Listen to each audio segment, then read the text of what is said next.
Good evening. Yes, we have new microphones.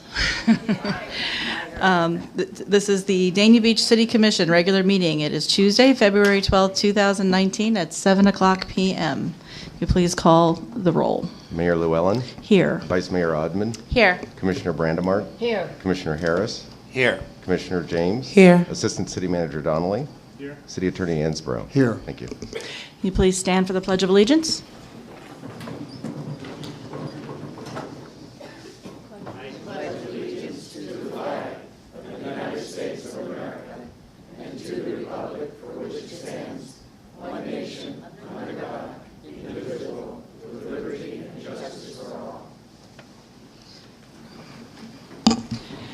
And if we could please have a moment of silence. Also, in addition to our regular moment of silence, I'd like to have a moment of silence to remember the victims of the Marjorie Stoneman Douglas incident, which took place a year ago.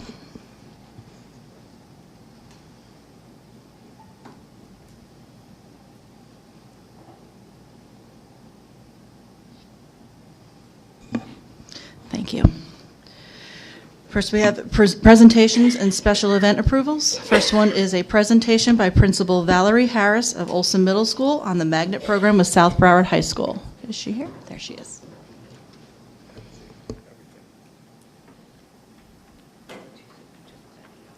Good evening, Mayor, Commissioners. It's a pleasure to be here. Thank you for allowing me to speak.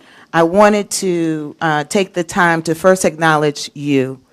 Approximately a month and a half ago, we received a letter from the City of Dania Beach Commission approving funding for $2,000 for Olson Middle School. I know that went to the local schools in Dania for mentoring, and that makes a huge difference in what we do. So I wanted to make sure that I came and said thank you to the Commission and Mayor. Secondly, I'd like to also tell you about our magnet program. We are now a magnet school. For the first time in the history of awesome Olson Middle School, we are a magnet school. We were built in 1954. You may have seen us featured last week on the news on Channel 6. We're an ICANN Academy. We have now, students can not just take an elective, but their electives are attached to what we would liken to be majors in college. So we offer business, we offer industry, we offer arts and entertainment, and we also offer education. So every single student's elective will be aligned to a pathway, and South Broward High School, which is our feeder high school, has the same exact magnet school. So our students will start at Olson Middle School. That's where we plant the seed. They'll matriculate into South Broward High School, and they have the opportunity to earn up to 10 industry certifications. That's huge for our children. That's a game changer. So I'd like to come as much as possible to inform our public about the awesome things happening at Awesome Olson Middle School, the opportunities. What does that mean, those majors? Our students can take cybersecurity. That is the way of now for our students. For careers, when we look at what is one of our greatest threats to our nation, it is the internet. It is hacking our systems. Well, our students spend hours playing video games. So why not prepare that talent that they have and link it into a career where not only they have a career that's going to pay them some money, but it's a whole lot of fun, and it makes our nation stronger. We're going to be offering that at Awesome Olson Middle School. Isn't that awesome? We also have yoga. I don't know how many. I think I see Ms. Brown coming from my right. We also have yoga. Ms. Brown is the intern principal at South Broward High School. We don't do this alone, but we do this work in collaboration. We also have Latinos in Action, where we're developing our students to be teachers now. We teach them science. These are our English language learners. And then we head over to Dania Elementary School, and our students are teaching the students at the elementary school the science. Isn't that amazing? And then they get a chance to matriculate to South Broward High School, where they'll have the opportunity to earn their industry certification in education. We also have Science Olympiad in one of those pathways. I don't want you to miss this. Science Olympiad is where our students not just learn the science concepts, but they went to the University of Miami approximately a month ago, and they won regional competition at the University of Miami. And so they'll be going to state competition at the University of Central Florida in a month. This is our 9th year going to the University of Central Florida in Science Olympiad. And one of our very own coaches is at South Broward High School. So we don't do this work in isolation, but we do it in collaboration. So we want to be here to spread the great news to you, to thank you for planting that seed of $2,000, because many people don't realize at our school it's 83% free and reduced lunch. Many of our children coming to our school don't know where their next meal is coming from. But those same students are going to the University of Central Florida and competing in state competition because they can do it.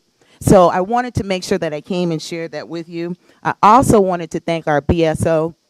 I know that BSO is in the back of the room. They keep us safe and secure at our school every single day. So on February 14th, which is our day of remembrance, our day of service, and our day of love, we're going to be honoring our police officers from the city of Dania Beach. We're going to be serving them lunch because they serve us each and every day. So I didn't want it to be a secret, but how do our students get home safely? There's a deputy out there on watch. How do our students come to school safely? There's a deputy out there on watch. So a huge kudos to our BSO. We thank you for all that you do.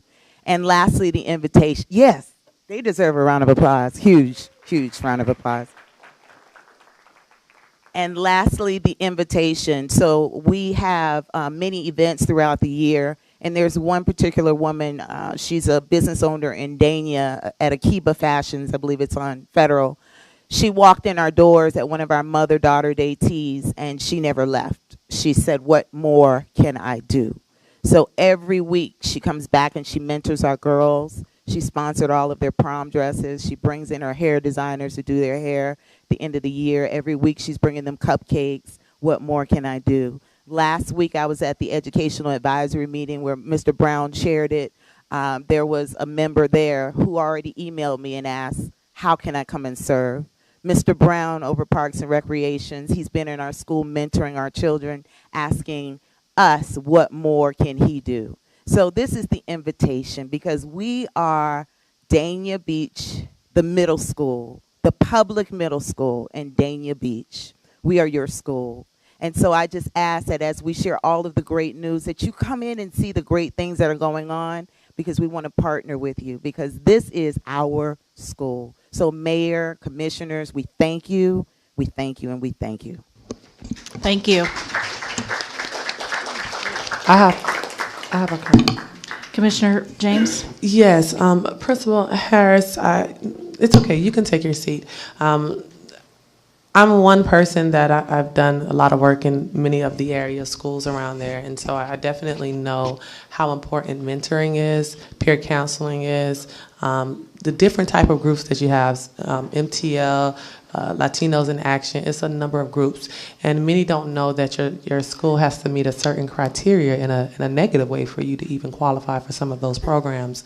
And so I know that $2,000 isn't a lot of money, but it is a lot when you're talking about dealing with mentoring and the impact that having different individuals come in and speak and doing programming in your schools could happen. And so I'm glad that the commission agreed to really pour into the schools, and not just Olsen, but all of the area schools, regardless if they're in Dania or Hollywood, because if you look at the demographics, a lot of our kids are going to schools outside of, Dania Beach as well. And so to serve the surrounding communities and helping them and aiding them to get those programs, I know how vital and important it is, because when I speak to those kids, just one conversation with someone who they never thought that they could be, or the possibility that they could be, it really can change their lives and steer them in the right path. So please keep us updated with all of your events that you have. If you have any of our emails, because I don't get any emails about what you all are doing. So if you could please give me an email list, I'll be forever grateful. Thank you. Next presentation is an update on Broward Reads by Dr. Tia Major, Community Liaison.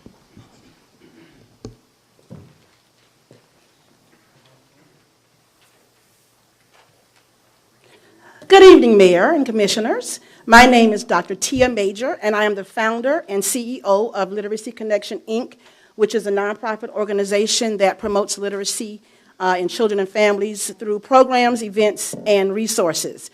About a year ago, we were appointed as the City of Dania Community Liaison for the Broward Reads Literacy Coalition, And today I want to provide you with an update or the impact that we've made thus far. Okay, for those of you who are not sure, don't know about what the Brauer Reads initiative is, basically it's many organizations to include Children's Services Council, Broward County Schools, United Way, other nonprofits and other businesses who come together who have a passion for literacy. Several years ago, when the reading scores came back in third grade, many of our students did not pass the test. And so because of that, we are all coming together, collaborating to make sure that we are giving our students what they need to be successful, not only with the test, but to become better readers and better lifelong learners. So there are 4 benchmarks, well actually 5, they added another one, but there are 4 listed here that we're looking at in the cities. Basically, the way they're rolling this out is that each city can partake in this by assigning a community liaison. And then what we do is we go to the meetings once every other month to network, to share best practices, to share ideas, and to just report out what we're doing in our cities. But again, the 4 pillars are school readiness, chronic absenteeism, family engagement, and preventing the summer slide, and they just added access to books. So what we've done so far in the city of Dania Beach, we have served over 200 families, we have distributed over 2,500 books, and we've involved 12 volunteers contributing 880 service hours. So the grants, partners, and sponsors. We received a $10,000 grant from the Broward County Sheriff's Office Law Enforcement Trust Fund. With that grant, we're at C.W. Thomas Park once a month with our literacy bus, engaging students in vocabulary-based activities, as well as distributing books to build home libraries. We also received 1,000 books from the National Black Child Development Institute to help us implement our program services. We received funding from BB&T, who was one of our biggest contributors. We received $2,500 for the Build Your Literacy Bank initiative, and I'm going to talk about that a little later. And we also received $4,500 in in-kind donations from the sponsors you see below. So the summer reading kickoff at Dania Beach Paul DeMayo Library. As you can see, that's our literacy bus, and you can see some of the students who were engaging in the literacy activities and the parents that came on to receive free books. We're also partnering with Global Learnings Academy, who is a part of our Build Your Literacy Read initiatives, and I'll talk about that more. But we were there for the Broward County Read for the Record, and we distributed free books to all the students at that center. We were also at the Tamara James Progress in the Park, where we brought our literacy bus, and we probably distributed over about 600 books that day. And as you can see, the students are on the bus reading, they're selecting their books. Great day. We also stopped by the Patch, and we distributed books specifically for the Patch. If you can see, the title of that book is Farmer's Market. So that book we actually obtained specifically to donate to the Patch. Okay, this is an example of one of our Saturday camps. This is our October Saturday camp. Basically, we are definitely about instilling a love of reading in the children and building vocabulary. Vocabulary is one of those pieces where students really, in our community, sometimes are lacking, and so we try to engage them in a fun learning way so that we can build their vocabulary, and hopefully they'll enjoy reading. So this was one of our fall activities. Okay, so this is another Saturday camp where we were involving the kids as well. November is National Family Literacy Month, and during that time, we really have a big celebration, and we invite everyone from the community. And so on this day, if you can see on the left, our literacy bus is in the front, and the Colgate bus is in the back. This day was about empowering the family, making sure that we distribute books, we engage them in activities to help parents and families support their kids at night with homework, and we also had refreshments. This was a big day at C.W. Thomas Park. And as you can see at some of the tables, the parents are engaged as well as the students. December Saturday camp. This was our holiday camp where we also engaged the kids in cookie making. We read stories, we watched a movie, and at the end, each child received a token stocking from our sponsors. And last, the MLK celebration. We participated in the march. We were also at the festival where we gave away maybe about 250 Martin Luther King books. And at the top left, that's our Saturday camp where we had a birthday party for Martin Luther King. And the students were able to write their feelings about different aspects of the civil rights movement. And those activities are posted in C.W. Thomas Park right now. Coming soon, Build Your Literacy Bank. So Literacy Connection and BB&T, we've been in partnership for about 4 years. And so we came up with an idea to create a reading culture. We're trying to put books everywhere where it's non-conventional. So BB&T agreed to give us $2,500 to implement a pilot program in the city of Dania Beach at the BB&T on Dania Beach Boulevard. It's been a long time coming because we've been working on this for about a year, but finally on Friday we will be implementing our Build Your Literacy Bank, and basically it's a rug in the bank that says Build Your Literacy Bank. It's a bench where kids can sit, and we'll have financial literacy books and other books for them to read while their parents are doing banking. We're looking to do this across Brauer County and really across the nation, but we're starting right here in Dania Beach. So this is very historical. I'm very proud to say that the city that I was born and raised in, I'm able to start this initiative here. Okay, and so moving forward, because we see the need to be more consistent in the city, we're looking to do an after-school and summer camp in 2019. Are there any questions? Commissioner James? I don't really have a question. I have a comment. I received on the 5th of February an email from the Friends of the Library. I'm sure we all received this, or maybe we didn't, but there are they received a donation of new books, which are pertinent to top elementary and middle school students and teachers. I think maybe you need to get with Linda Wilson. They don't have the need for it at the library. I'm not sure if she's given them all away from the 5th to now, but she wants to know the interest in those books, and I think that this would be, a great asset to you all, since you do such an amazing job and give out all these books to all these kids. And I just want to thank you for taking the initiative and taking, your passion and bringing it here to the city, and not stopping at the first no, and continuing to be, progressive and persistent, and now look what it has turned into. I think it is something that we all can be very proud of, something that we all can really enjoy, and something that we can say we are a part of when we talk about literacy, when we talk about those third grade levels and those test scores, and how important it is for our school grades, and how important it is what those statistics at the third grade says about graduation rates. And so I want to thank you for all the work you continue to do in our city, and keep up the good work. Thank you for the opportunity. Thank you.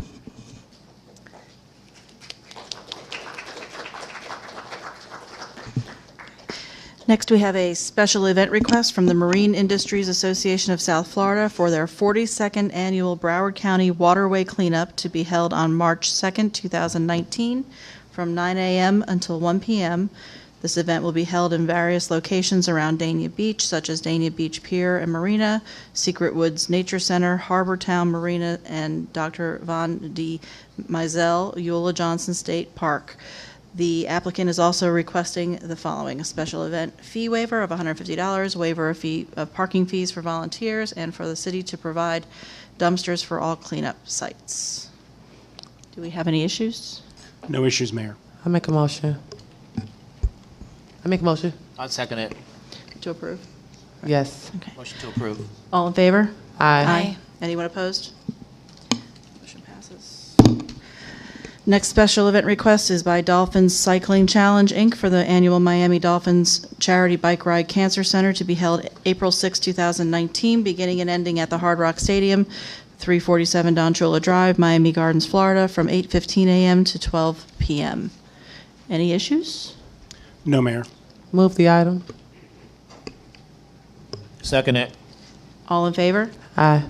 Anyone opposed?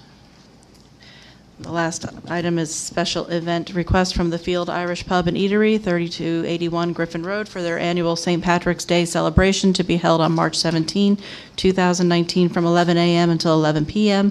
The applicant is also requesting a road closure on Griffin Road, fence, temporary signage, and BSO detail. Any issues? No, Mayor, no issues. Move the item. Second it. All in favor? Aye. Anyone opposed?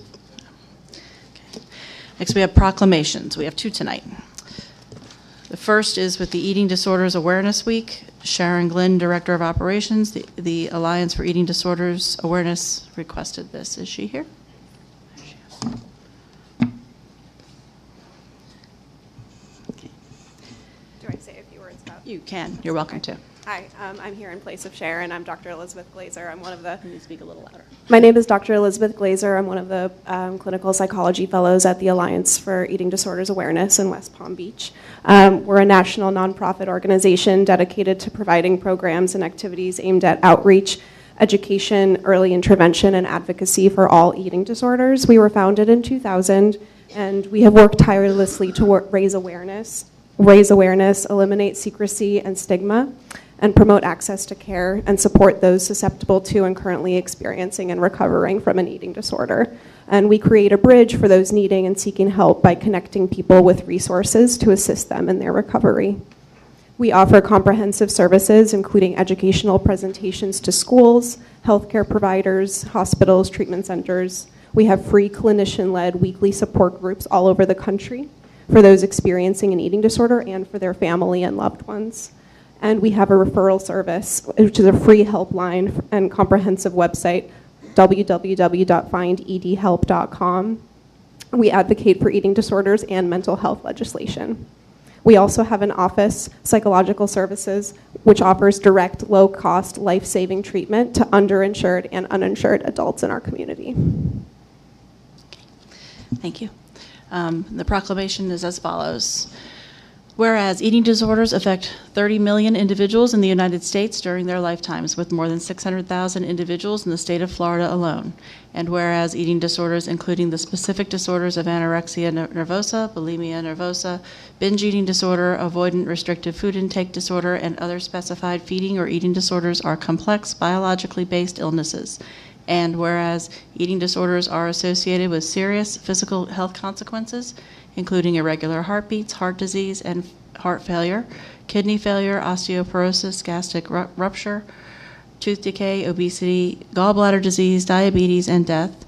And whereas at least once every 62 minutes someone dies due to their struggle with an eating disorder, and anorexia nervosa has the highest mortality rate of any mental illness. And whereas eating disorders know no boundaries with respect to genders, ages, races, ethnicities, body shapes, and weights, sexual orientations, and socioeconomic statuses. And whereas eating disorders have a high prevalence amongst active military service members and veterans, and whereas with early detection and intervention, full recovery from an eating disorder is possible. And whereas the Alliance for Eating Disorders Awareness, a 501c3 nonprofit organization, is the premier eating disorders organization in the state of Florida, dedicated to providing programs and activities aimed at outreach, education, and early intervention for all eating disorders. Now, therefore, on behalf of the Dania Beach City Commission, I, Lori Llewellyn, Mayor of the City of Dania Beach, Florida, do hereby proclaim February 25th, 2019 through March 3, 2019 as Eating Disorders Awareness Week. Thank you very much. Thank you.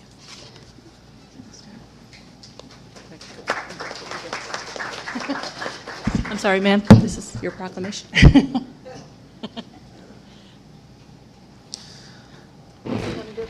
Yeah, do you want to we can do a picture? Let's do a picture. Yeah. Jessica usually does pictures, but someone can take a picture for you if you'd like.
One more time.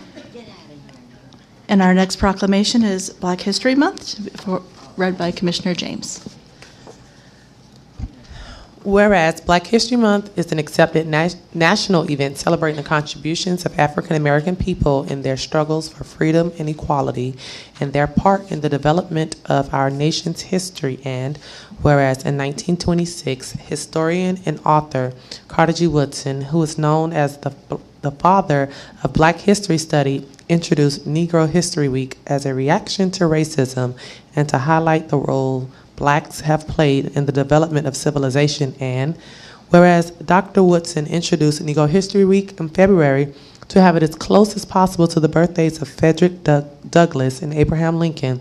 Since that time, Negro History Week has been expanded to encompass the entire month of February and has also undergone a change in terminology, and whereas in 1986, Congress passed Public Law 99-244, which designated February 1986 as National Black Afro-American Month, and whereas African Americans in Dania Beach continue to demonstrate heroic deeds of exceptional men and women, such as the Carroll, James, Chambers, Collins, Grace, Peterman, Byrd, Ely, Waiters, Robinson, Black, Curry, Cornelius, Walker, and Davis families, as well as all other Dania Beach families, and whereas this year's theme, Black Migrations, emphasizes the movement of people of African descent to new destinations and to new social realities. While inclusive of earlier centuries, this theme focuses especially on the 20th century through today.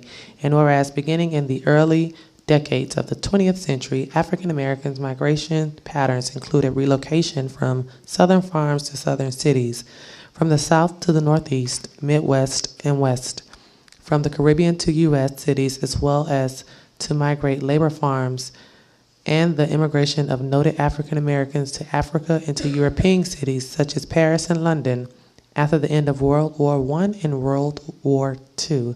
Such migrations resulted in a more diverse and stratified interracial and intraracial urban population amid changing social milieu.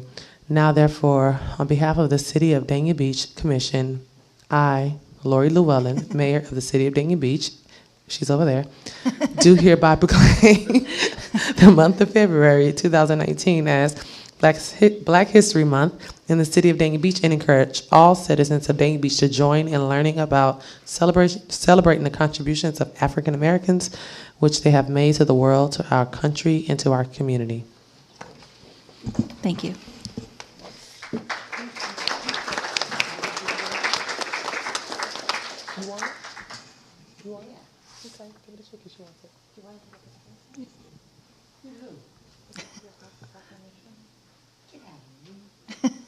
Okay. Next, we have citizen comments. And I apologize in advance if I murder your name. Elena Nikolasukina? Come on up, please.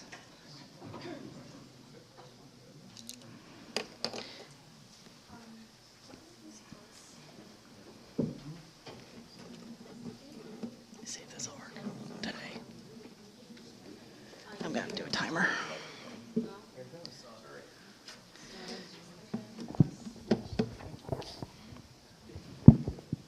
I don't even want to attempt that. Oops.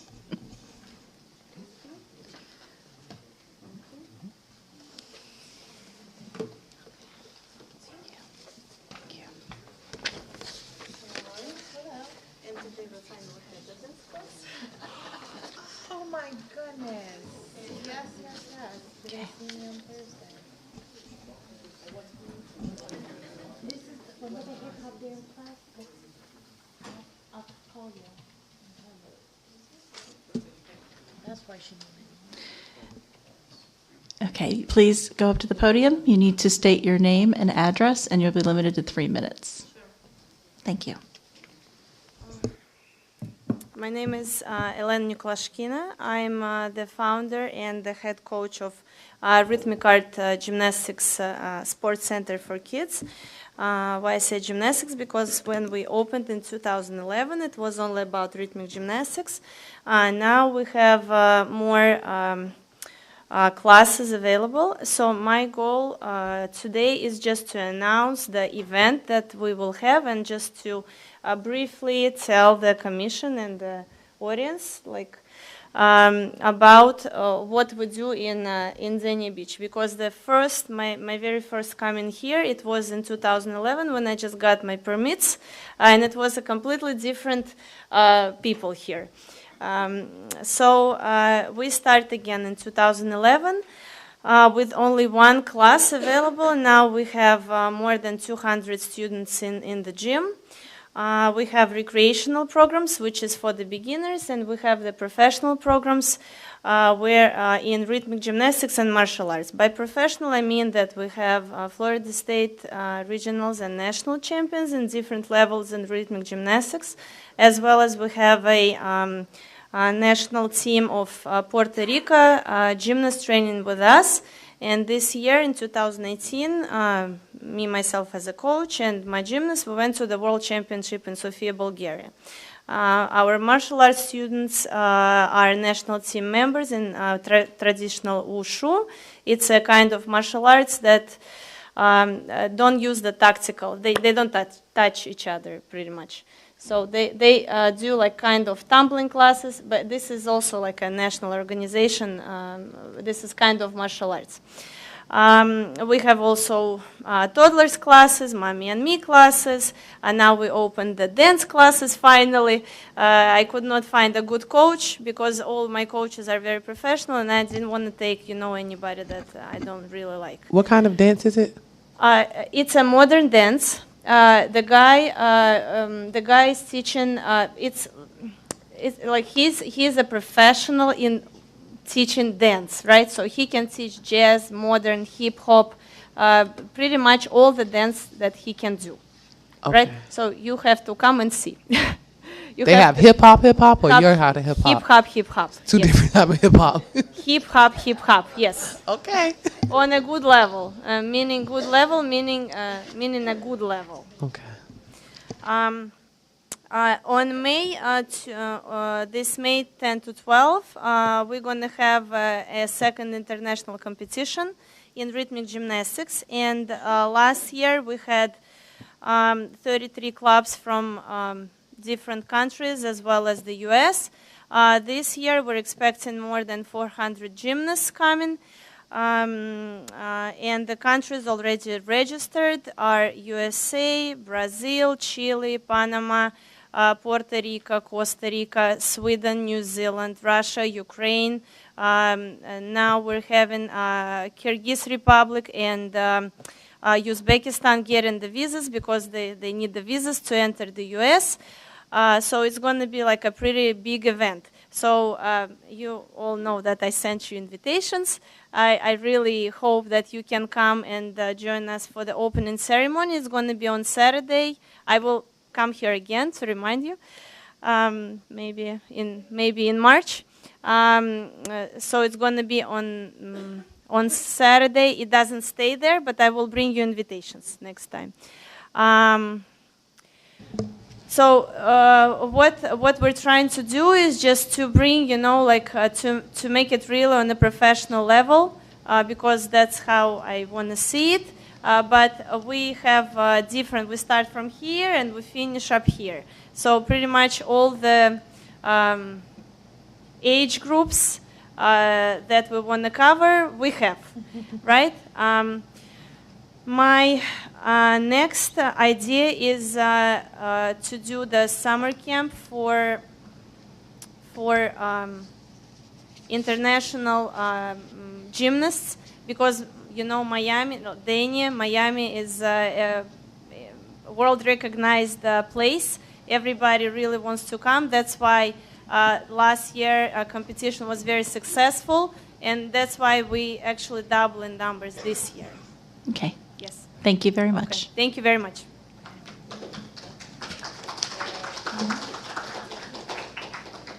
Next is Lori Bauer.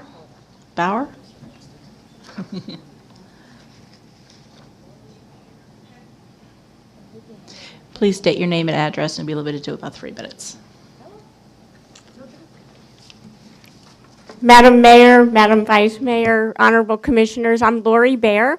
I live at 1211 Polk Street in Hollywood, and I am the Executive Director of Port Everglades Association.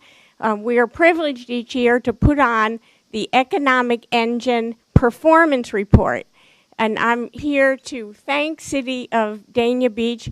We're entering our 11th year, and you all have been with us from the beginning. You also have indicated that you will again be a table sponsor. Many of you, I believe, recall and are familiar with the event. It is the largest gathering of business and economic interests in Broward County, and it features presentations by our Port Everglades, our seaport, our airport, and tourism interests. I dare say, Dania Beach, you might be the best story in economic development right now, and yes, indeed. And you always show up in force. You have such a good showing. Please honor us again. Make sure it's on your calendar. April 26th, it's back at the Fort Lauderdale Broward Convention Center. You have such a good story to share. We love introducing you, and we would be so privileged to have you back again. Let me say it again. Make sure it makes it into your records. April 26th, it's from 11 to 1:30. Please honor us. Mark it on your calendars. Thank you so much for your support. Thank you.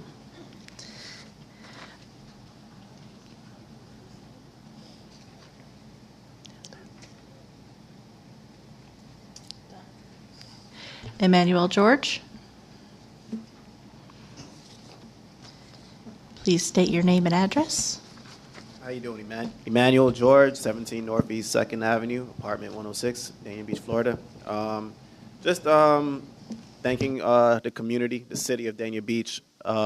Myself and the team of the Black Brauer Film Project, we premiered the film on Sunday at the MLK Center, and it was a great turnout. It was about 80 to 100 people came, and I just wanted to thank the community of Dania Beach. And those who helped out and assisted with this film in terms of documenting the community's rich Black history. They're not trying to take too much time, but just thanking everyone.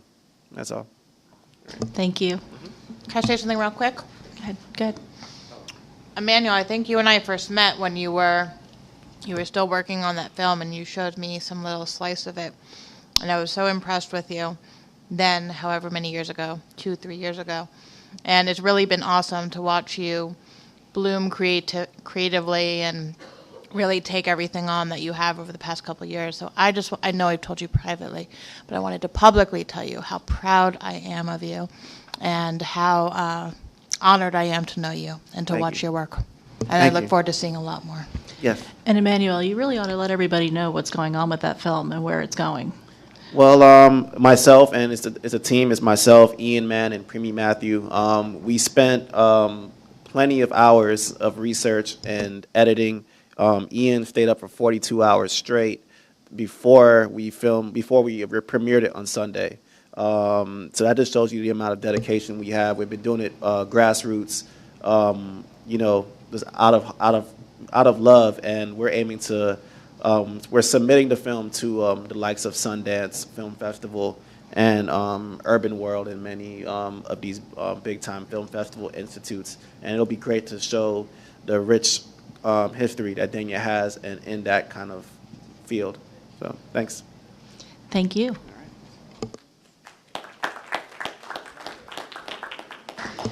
Public safety reports.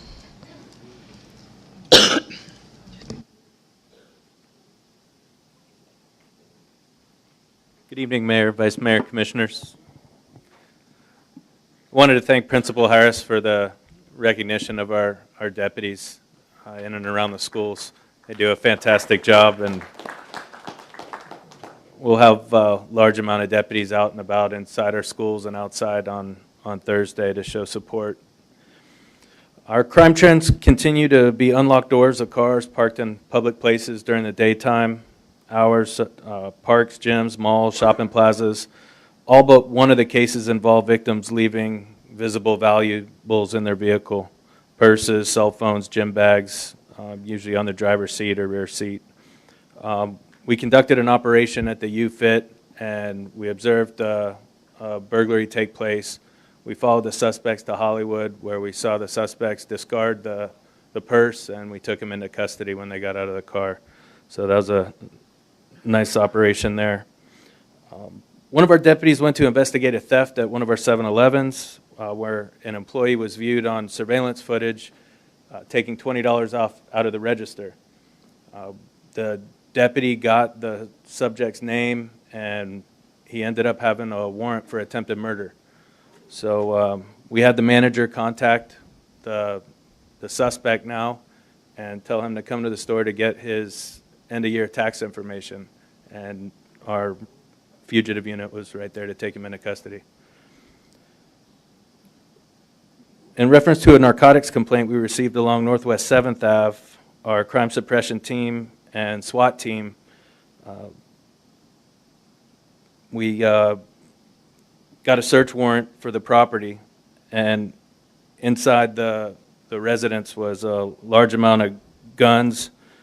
We confiscated 3 firearms, a lot of ammunition, paraphernalia, 80 alprazolam tablets, 98 capsules of an unwhite known powdery substance that we sent to the lab, 2 capsules of brown powdery substance which was sent to the lab, some Vicodin, 44 grams of marijuana, and the most interesting thing was there was also an alligator in the house.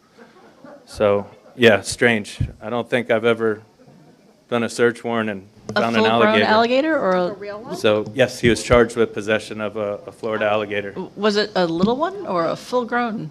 It was inside a large plastic container that we thought narcotics were in there, but it was an alligator with its mouth open.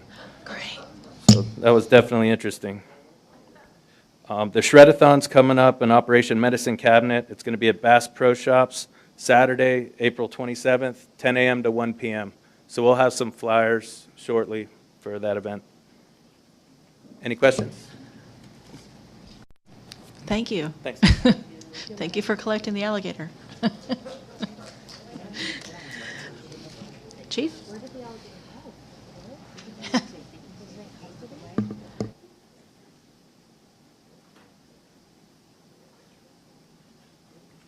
Mayor, Vice Mayor, City Commissioners, City Manager, City Clerk, and Town Attorney, how are you? I can't beat the alligator story, but you should have seen the fish that got away. For the record, Gregory Holness, I'm the Deputy Chief for Brauer Sheriff's Office Fire Rescue, and I currently reside over at the Public Safety Building.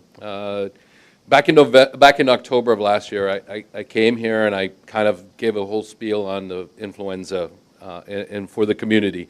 And I kind of predicated everything saying that I think this is going to be a bad season, which is kind of what has turned out to be a really bad season. So I want to reemphasize proper hand washing, minimizing contact, using Kleenex whenever you can. I see that you have I found it earlier this evening along with Lieutenant Torello, but you have that hand sanitizing station, so hopefully everybody has their hand sanitizer also on their desk. It's the H1N1 and the H3N2 are rampant. I mean, since October through February, there's been about 6,000 hospitalizations nationwide. Most of them have been for patients that age 65 or greater, or under the age of 4. So our children, infants, as well as our elderly are most susceptible for hospitalizations when it comes to the influenza. So just be cautious. Anyone out there that meets those criteria. We finally ran some reports. I was pleased to see that there was a remarkable upswing in the number of EMS-related calls. There was a 2% increase over the same time period last year to the year before. However, more significantly, there was a 26% increase in the number of fire-type calls, and that's a wide-encompassing fire. It starts with structure fire, it goes all the way down to burning bush. So there's 14 or 15 different things that we capture in there in terms of fire calls, which is interesting because generally we see a more marked increase in the number of EMS calls and kind of a steady flow of fire-related calls. So I'm going to delve into it and kind of do some research and see what's driving that. The concurrent calls, those do seem to be a problem. In 2012, it was 47% of the time that 2 or more calls dropped in the city of Dana Beach. Now we're up to 52%. So out of every 5 out of every 10 calls, there's another call that's going down simultaneously. So, Chief, question for you. Do you break that down by the different locations? yes, I can. It's 36% in 17 zone and 50% in Station 1 zone, which when you can't average them out because it's 2 or more simultaneously, you'd have to do the time of day and kind of cross-reference on it, but there's a higher probability when one unit is busy nearly 4 times out of every 10 calls that they're not there to back up and another unit's coming in. So, Do you think that's more population-based, or you don't know yet? it is, in my experience, what I found, it's not only population but density. Urban density does drive call concurrency because there is not only, when we say EMS calls, everybody thinks of just sick patients, but it takes into consideration automobile accidents. So urban density plays a significant role. The highest population density for any call is those that top 8,000 persons per square mile. We're not there, but that kind of population density, like the city of Oakland, California, they see a tremendous amount of EMS-related calls. So I'm a full believer in the fact that population density drives it because people have to come and go. Then there's frustrations. There's accidents and more chances for injury in those situations. And that's essentially all I have tonight. Any questions? Thank you. You're very welcome. Next is the consent agenda. Any polls? No polls? Okay. Do we have a motion? Move the consent agenda. All in favor? Aye. Anyone opposed? Okay. Next is bids and requests for proposals. 8.1 is a resolution of the City Commission of the City of Dana Beach, Florida, authorizing a bid award to be granted to Jeff Ellis and Associates, Inc., a Texas corporation doing business as Jeff Ellis Management, LLC, a foreign corporation authorized to do business in Florida, for lifeguards, operation, and maintenance services for the C.W. Thomas Park Pool in the P.J. Mealy Aquatic Complex, authorizing the proper city officials to execute an aquatic facilities management agreement for professional aquatic facilities management with Jeff Ellis Management, LLC, for a total amount not to exceed $321,442 per year, I believe that is, providing for conflicts, further providing for an effective date. Corinne, is that you? No.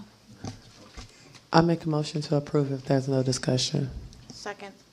Any discussion? All in favor? Aye. Any opposed? Motion passes. Go ahead. Okay, 9.1, public hearing is a resolution of the City Commission of the City of Dana Beach, Florida, approving the site plan, SP 8018, submitted by Daniel Live 1748 LLC for property generally located on the north side of Sterling Road between Bryan Road and Interstate 95 within the City of Dana Beach, Florida, as legally described in Exhibit A, a copy which is attached to this resolution. Providing for conflicts, further providing for an effective date. This is a quasi-judicial hearing, meaning anybody who's going to address the commission, other than attorneys, has to be sworn in. So anybody who's going to speak, swear or affirm testimony to give, believe the truth, whole truth, and nothing but the truth. Thank you very much. Please be seated there. And Ms. Corinne. Go ahead. Good evening.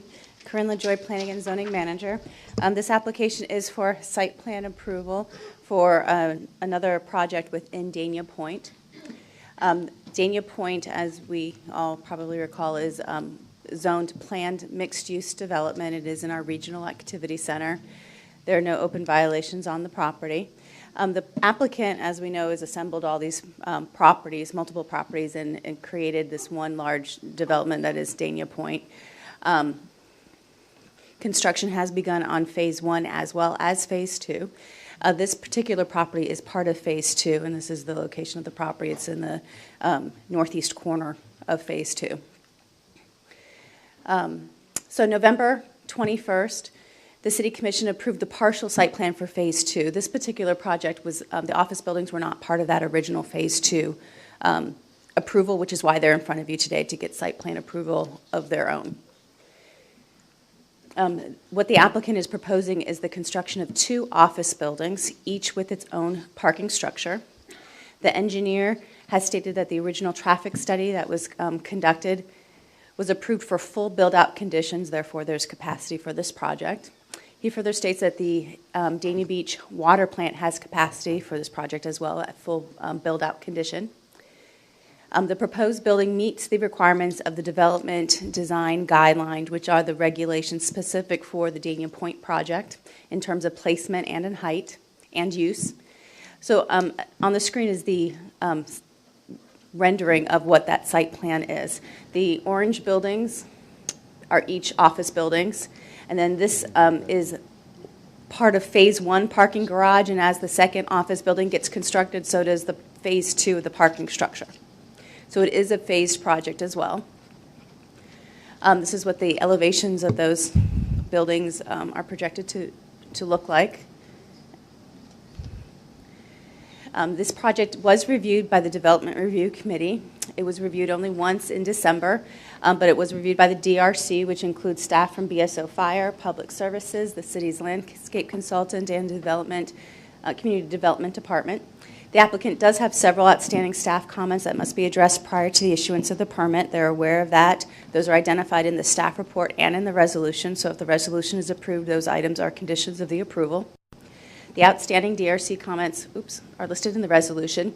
As I said before, it is a phased project. So the 2 phases, the applicant has identified that the first phase would begin in the fall of 2019, and they're projecting it to be complete the winter of 2020.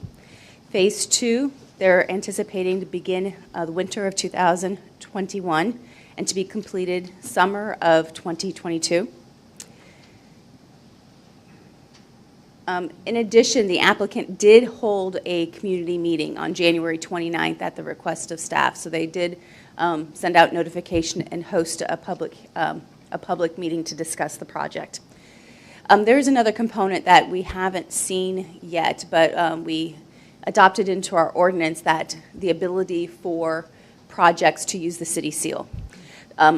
We require projects to have this screening, graphic screening around their construction sites, and so this is what they're proposing their screening to be like. It's got renderings of the project. It has some of their contractors' names, but it also does include the city logo. In order to utilize the city logo, they do need approval from the City Commission, which is why I'm bringing it to your attention, because approval tonight would include the use of that logo.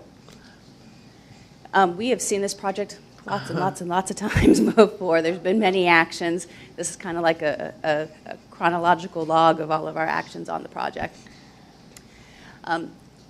Your action tonight would be to approve the site plan resolution with the remaining DRC comments that are conditions of that approval that they must address prior to the issuance of the permit. And the applicant's here to make a presentation and answer any questions you may have. I have a Commissioner question. James? Yes, Can we change that to they're able to use the city's logo and not the city seal? I mean, Yes. it's a different. I mean, you have Is that? the image. Which The imagery shows- is correct, but Okay. on here it says to use the city seal instead Oh, of I'm the sorry. logo. And this is the logo that they're showing? Correct. Yes, Got that's it. correct. Okay. Vice Mayor? No, my question was just for you. I wanted to know how many people had attended the meeting and if there was any concerns that they had voiced. Dennis Mealy, 200 East Broward Boulevard, on behalf of the applicant. I believe there was 4 people that attended the meeting, Yeah, I and didn't know everybody seemed pretty happy. I just wanted to point out that as we've gone through Dania Point here, we've done retail, which you knew was coming. We've done some residential, which you knew was coming, hotel, and now this is our first office building. It'll be a Class A office building that'll be designed with the types of amenities that could attract corporate headquarters. That's what we're looking for. If you have any questions, I'd be happy to answer them. Thank you very much. Any questions? Do we have a motion? Public hearing. Oh, sorry, this is a public hearing. Is there anyone here to speak for or against? Seeing no one? Do we have a motion? Motion to approve the item? Do we have a second? Second. Call the roll, please. Commissioner Brandemart, Yes. Commissioner Harris, I have to recuse myself from the vote due to a contractual agreement with the principal. Okay. So he'll file, he abstains from the vote, spoke to him before the meeting, because of the possibility of other work in the future dealing with events for the applicant. Just one other is it my turn to vote? Well, yes. I haven't called your name, but Commissioner James. Oh, okay. Just one other comment about it. Could we make sure that the logo is used properly? Might not even need all of that. Yeah, it looks really, really small. If you guys can get with whoever's in charge of our logos and stuff, it's not a big deal. Okay. Yes. Vice Mayor Udman. Yes. Mayor Llewellyn. Yes. Thank you. Thank you. Thank you. Discussion and possible action. First item is update on vacation rental matters. Commissioner Harris? Thank you, Mayor. We had a meeting on January the 23rd with some code people, some concerned residents, myself, community development, and a land use attorney and our own city attorney. Some of the things that were mentioned to increase the fees to recover the cost in the vacation rentals, a plaque on the exterior of any rental, short-term rental with the emergency information on the plaque that someone could call. We also amended our ordinance to that whoever we call who's the agent for the property will have to respond within 1 hour. The previous ordinance said 3 hours. There'll be additional fines for tenants' behavior, curfews on certain activities.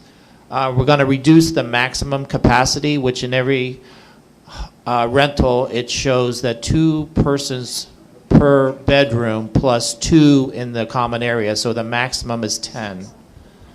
That's 6.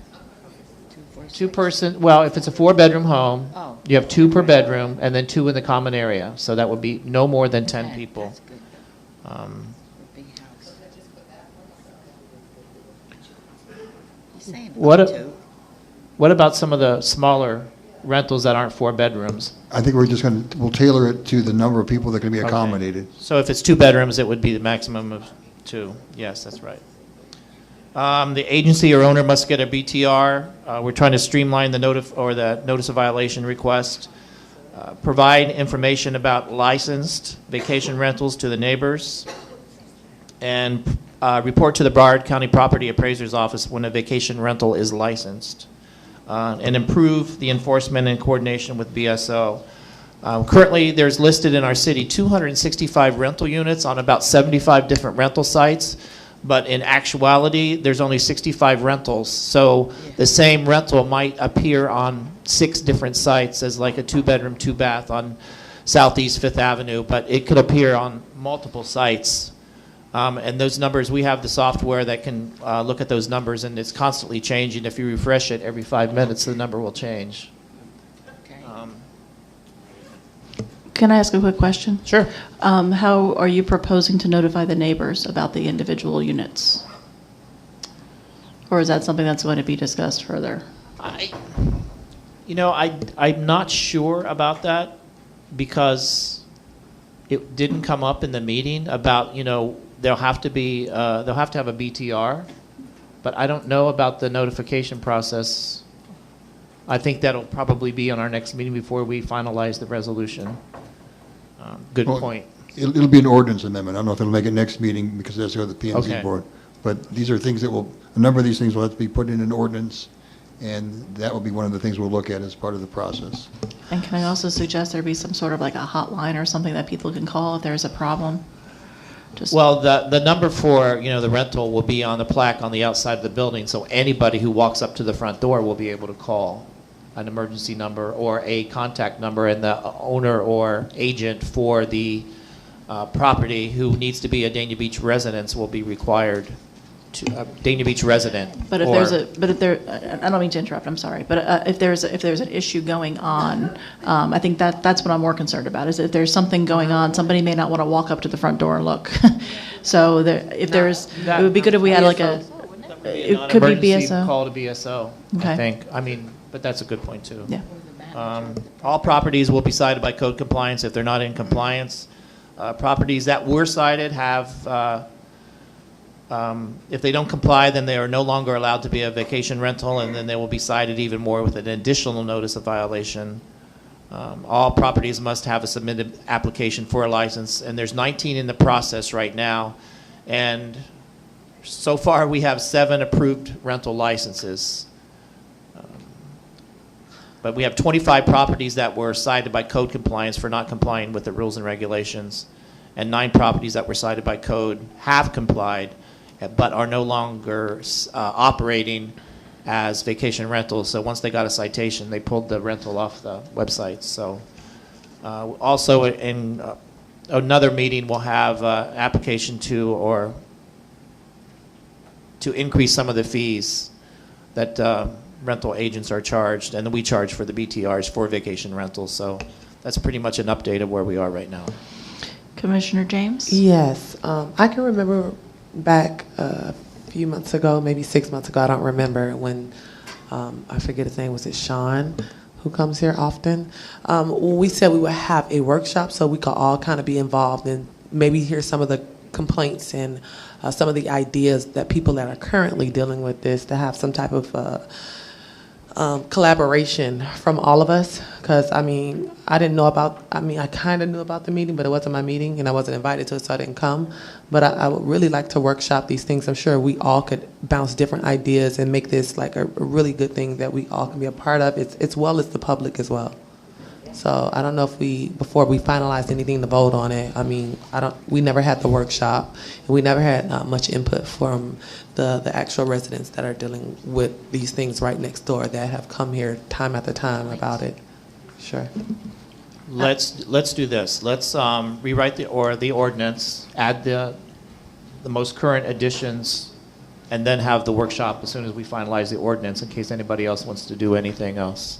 Well, why would we finalize it before we have the workshop if we wanted to add things to it? I won't say finalize it. Let's make the updates to the ordinance, and then see if there's any other discussion. And then see if there's any discussion from any. So you want to have a workshop after you keep working on the ordinance? It's a work in progress, so yes, I think it's okay. Okay. City Attorney, what do you think? Again, the risk is that we're under assault from at the Florida legislature. That we could be completely preempted. It'll be the 4th year this industry will try to take away all rights of the cities and the counties to even regulate this. So we have to be extremely careful in what we try to amend with this code. As you heard at the meeting with the land use attorney, you can only go so far without risking an attack by lawyers who represent these people. We have a really, really good ordinance, which we want to preserve. And these would be the things that we could probably do. We haven't evaluated all of them. Most of them we are okay with and vetted. But we've pretty much considered everything you could possibly think of. If it's not covered by the ordinance, it's covered by these proposals. But it doesn't mean there's other things not to talk about. So I don't know if it warrants a workshop. Maybe just if we get public comment. Well, it's just something that we told the public we would do. We have countless of meetings with residents coming and complaining, and we've told residents time and time again that we would have a workshop, and so just want them to be a part of this process because it affects them just like it affects us. Not saying that they'll be able to add something that you already haven't vetted or, or dealt with within it, but that's just my feelings on it. Some of the comments that we had the last time about the rentals on Southeast 8th Street, Southeast 9th Street, some of the residents that stood up. But the thing we have to be careful of is they had no history of any kind of violations on the property. It's just like we can't really find them or notify them if there haven't been any issues. So we've addressed the people that came at the last meeting and spoke up. So just let everybody know that they're being listened to. And I think this is, we're preempted by state law on how much we can do. So we'll do as much as we can. Commissioner Brenda Marty? If we had a workshop and it was advertised, you'd probably pack this room. The complaints have all been the same thing, that you have not addressed it. So I say that the workshop and advertise what it's going to be about, which are the Airbnbs, must be done. We promised them that we would even bring in a person to do a PowerPoint on the subject, and we have not done that either. Now, Tom, This supersedes anything that we want to do, laws in place already regarding the Airbnbs, correct? In what, it depends on the topics. There's different components to the thing. On how you run them and what you have to get as far as permits go? Yeah, the ordinance we have in place covers virtually everything to that extent. This is now. Can we all get a copy of what is already in place without without what Bill learned? You want the copy of the current ordinance? Absolutely. Send it. Each one of us should Sure. have it because we may want to just have it for our own knowledge. But one of the things I didn't hear mentioned was, unless they did address it and I missed it, is that I own a house. I got the Airbnb. I got 4 bedrooms. Really, I could do it on the front bedroom in my condo if the condo didn't catch me, right? All right, now, they have a manager that with a phone number. That's more important than even the police, and I'll tell you why. Most people don't turn in their neighbor for their Airbnb because they got to live with them the rest of their lives. I know you're shaking your head, but and you know I'm right on this. Like if she's living next door to me and she's my friend and I know she's doing this, I'm not going to do it. I'm not going to turn her in. But when you have the manager's phone number, right? Right. Now, you know when you go to a hotel and you get a whole book and it tells you what's a menu and everything like that? These Airbnbs should have that on the premises so that even the people that are using them know where to call for this, know where to call for that. It's the future. These Airbnbs are not going to go away. If anything, you're going to get more and more and more. Towns want them. They really do for short stays. Hotels don't offer short stays. I hope you got one at the Point, do you? You don't even have any at the Point, like a short stay? Gosh, I wish you did have it, because no, really, that's why people go and hunt for the Airbnb. You could bring your family, stay 2 days and go. I know, but if you had a short stay, I'll bet you that'd be full. Really? There was some talk and some explanation there about hotel occupancy rates going down because of the increase in short-term rentals. And I know it's not just Airbnb. There's about 75 other different rental sites called VRBO, Red Week, Vacation Candy. I mean, I could provide anyone with the whole list of them, but there's about 75 of them. And some of them are European-based, like a .eu or a .Germany. Because what they do is they market the properties in South Florida to German population or French or Australian or whatever, and then they come here. So it costs. There's a fee involved in listing your property or a commission based, but as we're learning more, we can do more. So, Vice Mayor. Look, I think at this point we're all preaching from the same book.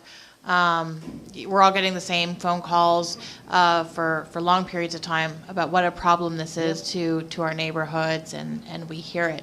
So I think Commissioner Brandon Marty, Commissioner Harris, and Commissioner James are all on the right track. And as Commissioner James mentioned, you know, we said we were going to do a workshop. I think that's the best idea. I know you had spoken about, I don't remember who it was, about someone coming in.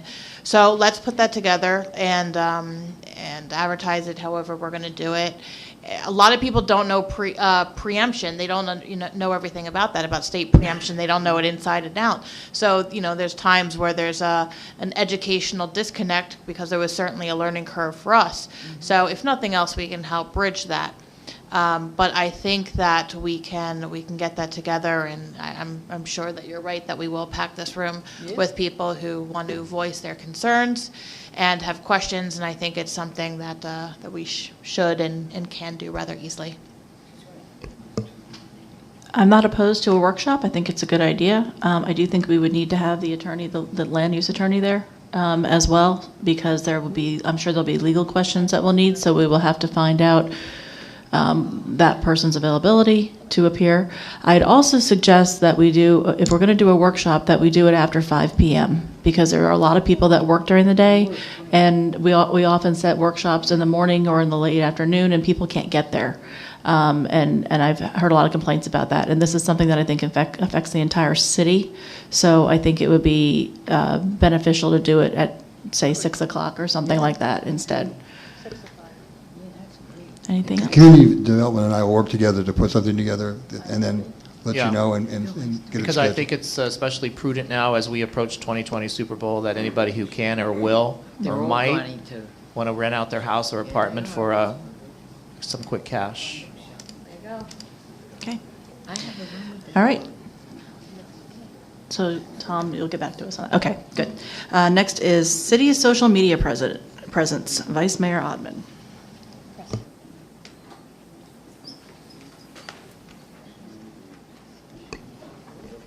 There's nothing in the backup. I put together a short presentation. I love PowerPoints. I never left high school or college or whatever. Yeah, I did a PowerPoint. You like that? Gets better. All right. So I just put this together because, we're talking a lot about branding right now, refining our brand, developing our brand, and what a key part of that is our social media. So in the backup, I did have them place 2 cities that I felt were doing it right, and had a really social media campaign that they had put a lot of time and energy into, and it had paid off. So one of the ones we're going to look at is Roanoke, Virginia. So the first thing that popped out to me when I look at this page, those 2 pictures, they have a fantastic cover shot and that little under the About Me, another great shot right there. Yeah, it's colorful. Those are high definition, high res photos, and they look fantastic whether you're looking at it on the app or you're looking at it on your computer. Also, you'll notice next to City of Roanoke, Virginia government, they're a verified page. So this is something we have an issue with. I'm not sure if it's with our Dania Beach page or our Dania Beach CRA page, but no, it is our Dania Beach page as well, where we have unofficial Dania Beach pages that were not made by us, but they are called Dania Beach. So there is a legitimacy that people who regularly use Facebook do recognize in knowing that that is a page that is run by the City of Roanoke, and it's not just something that was put up by someone outside the city. The next thing that I thought was great about this page was how their event section was laid out. Really nice and organized. They have every event there, and as you would hover your mouse over any of those events, the picture would change. So at that moment, my mouse must have been over Yoga Classics with Irene, whatever her name is, and that picture came up. If my mouse touched the ballet with Mitz Yo, it was a picture of Mitz Yo doing ballet. If your mouse touched that third event, it showed something that was relevant to the trail work. So again, it was dynamic. It kind of gave you a sense of what each event was going to be. And then at the end there, if you see where it says See All, so if you click that one, you then got this nice scrolling page where, and this was just a screen grab that I did, of where it would lay out the event, all future dates for the event, a short description, and again, notice the pictures that they're using. Even just this one right here. It's a really nice picture. It's a pretty picture. It's a colorful picture, and I liked that as well. So if we continue on, this was off just some posts that they had made, and this was within the comment section of that post. And one of the residents makes a comment saying something about the parking with the cars. On that same day, the City of Roanoke government, they answered him. They said, "Hey, John, thanks for letting us know. we'll loop in Play Roanoke and the PD. Play Roanoke is their Parks and Rec department. You'll see that within 48 hours, Parks and Rec answered, "Hey, John, we've put up the no parking signs on the Greenway. We're also asking people to contact PD when they see people parked illegally." That day, the resident answers, but they've been up, but they don't work. Well, that same day, Parks and Rec answers, "Thanks for letting us know. As we mentioned, please let the police department know if you see someone parked illegally." So the importance with doing that is it acknowledges the concern of the resident, it communicates some sort of solution, and then again, when there's a follow-up question, you have the ability to reinforce that information. And that's what really social media is valuable for being social, for communicating small bits of information quickly and in a timely manner.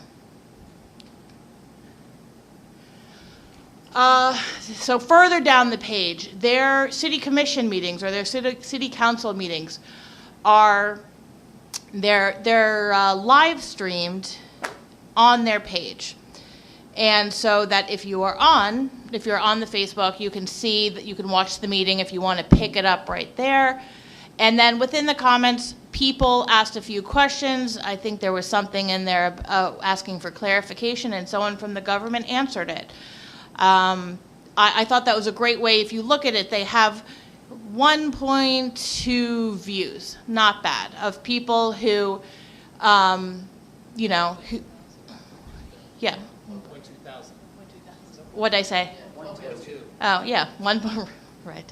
So who were interested and who took a peek at it, who may have not done so otherwise. So you're reaching out to more people there, and any time you have an opportunity to do that, I think that we should consider that. What? The comments, I mean, they could be good or bad, or somebody could. So, the point is with social media, right? It's a great medium to answer short and sweet questions that are, when does the skills factory, when is that next taking place? How much is a beach parking pass? It's a terrible place to get into any kind of philosophical or any kind of sort of protracted argument or discussion.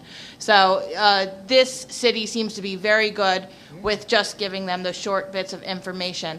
This I thought was cute. So these two pictures are actually GIFs. Do you know what a GIF is, Commissioner Brand Marty? A GIF? GIF? No, I'm asking. Maybe she knows. I didn't know. Well, some people say it different. Anyways, they were moving the pictures. It was like a little tiny video clip, and it was very cute. So it said, "Who do you think's going to win the charity hockey game on Saturday?" And I guess it was their PD versus fire, and they had a poll. 174 people participated, and it looks like Fire EMS won for who they thought they were going to win. And just a cute way to get your engagement with your residents to move that forward. So some of the key points, we do have a good social media. Our PIO has been heading that up, and she's been doing a good job. But I think at this point, it probably makes more sense as we're strengthening our brand to bring someone on who can take it to the next level, who can help us get to do these things that we really want to do, being more interactive, finding new interesting ways to interact with the community, making the page so that it's more live and doesn't feel so stagnated, finding out other opportunities to increase content sharing. Commissioner Harris and we just did that video for, what was it for? For Dania After Dark. And, it was a silly little 45-second clip, but in it ended up being the fifth highest viewed Dania Beach video. And so you had a couple of different elements to that. So with Dania Beach was able to tag in there Commissioner Harris, Vice Mayor Odman, anyone who we mentioned in there. I mentioned a vendor that was going to be at Dania Beach. We're able to mention them as well. They shared it. So all these partners were brought in, and they shared it as well, which is what garnered so many views. So using the social media as a tool to strengthen and further define our brand, I think that it warrants a discussion. Do you want to keep things where they are? Does anyone else think maybe it makes sense to look at doing an RFP to bring someone in to do our social media and to really strengthen that from where it is now? Any discussion on the item? You turn the lights back on. I fall asleep.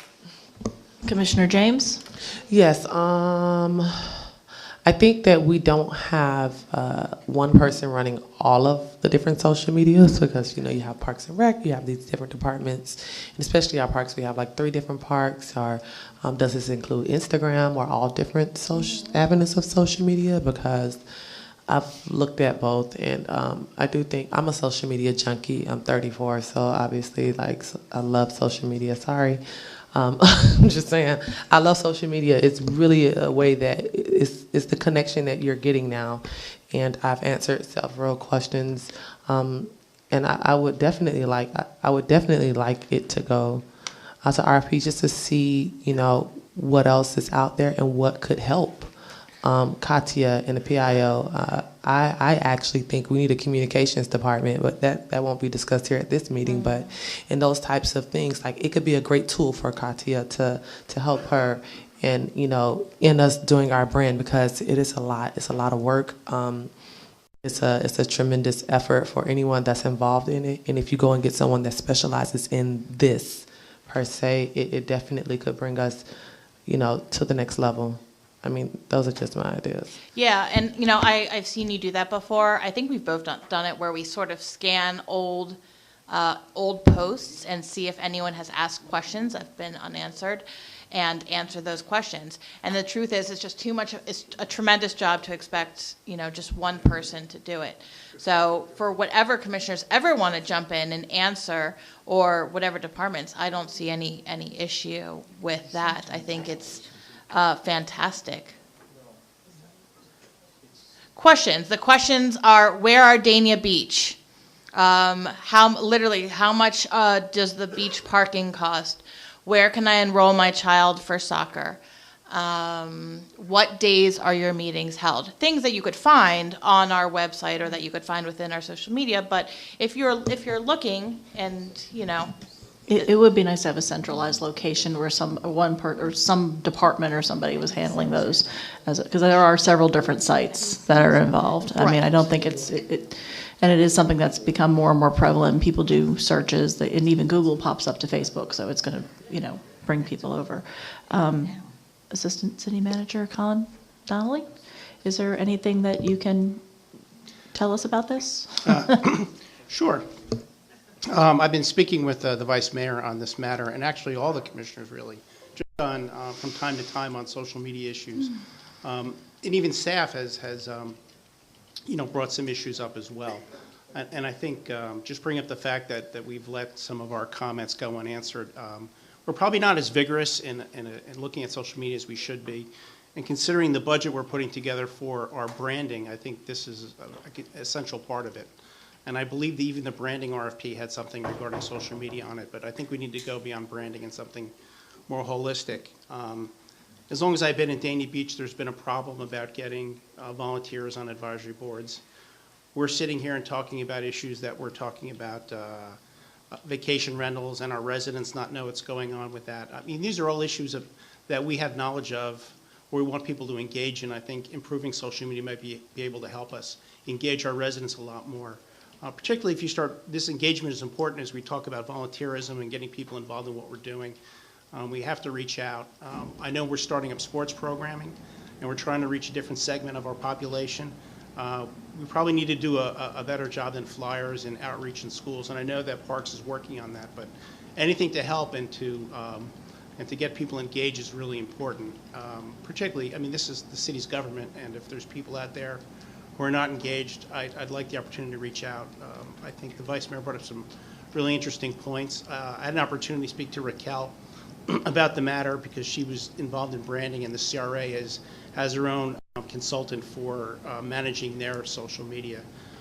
She pointed me in the direction of Pompano, and I had an opportunity to look at their one of the proposals that was given to Pompano. So I can forward that along to you, but these social media companies or management companies can do a lot of different things. So I think we would benefit by putting out an RFP and seeing what's out there. You might get a mom and pop shop or a junior and miss shop. I don't know.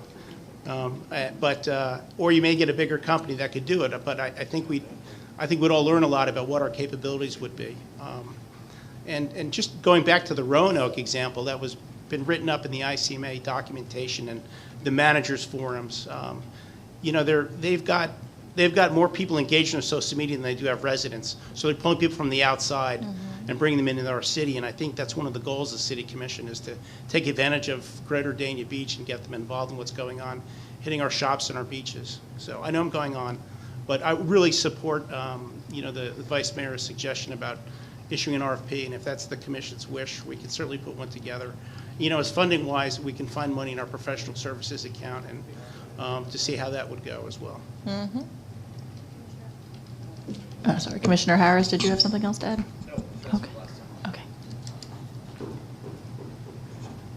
So does anybody have a motion they'd like to make? Yeah, so I'm going to make a motion that we put out an RFP to see what we catch for our social media and see what more we can do with it. Do you have a date for it to come back, or you don't care? I think you said it was a relatively uncomplicated for this kind, so it's 30 days? Do we need more? Yeah, I would think would give Katya and purchasing a chance to sit down and put it together. We could even probably steal whatever Pompano did and put it out there real quick. Doesn't seem too complicated. All right, so to come back in 30 days. Well, probably 2 weeks, or at least 2 weeks to get it out on the street, and then 30 days from there, and some review time. 45 days? I'd imagine. Okay, I can live with that. Second. Thank you. All in favor? Aye. Anyone opposed? Okay. Next item is solar-powered trash compactors, which is my item. I saw an article about these being used in some other cities. There are actually quite a few cities in the Tri-County area that are using these sort of it's not just for recycling, it's also for trash in general. And there's actually an email or an article that's enclosed in the backup about this. Excuse me. But they're actually, solar power doesn't require any sort of draw from the city. And since we are the Sunshine State, it would be helpful. Plus, it would be something that would be more green for the city. And these actually, as they fill up, they get to about 20 or 30%, and then they compact the garbage, they compact the recyclables, and when they do get filled up, they actually send a text message to whomever needs to come and clean them out. We've had some problems in the city with trash overflowing, some problems with just trash in general. We don't have this budgeted, so what I would suggest, and I believe there is money that we can use for this, is maybe trying out one in a busy location like down near the beach and see how it does, and if it seems to handle the salt water air and seems to be helping to keep the community a little cleaner and people like it, I think it might be something that we could look at possibly budgeting for next year. A question?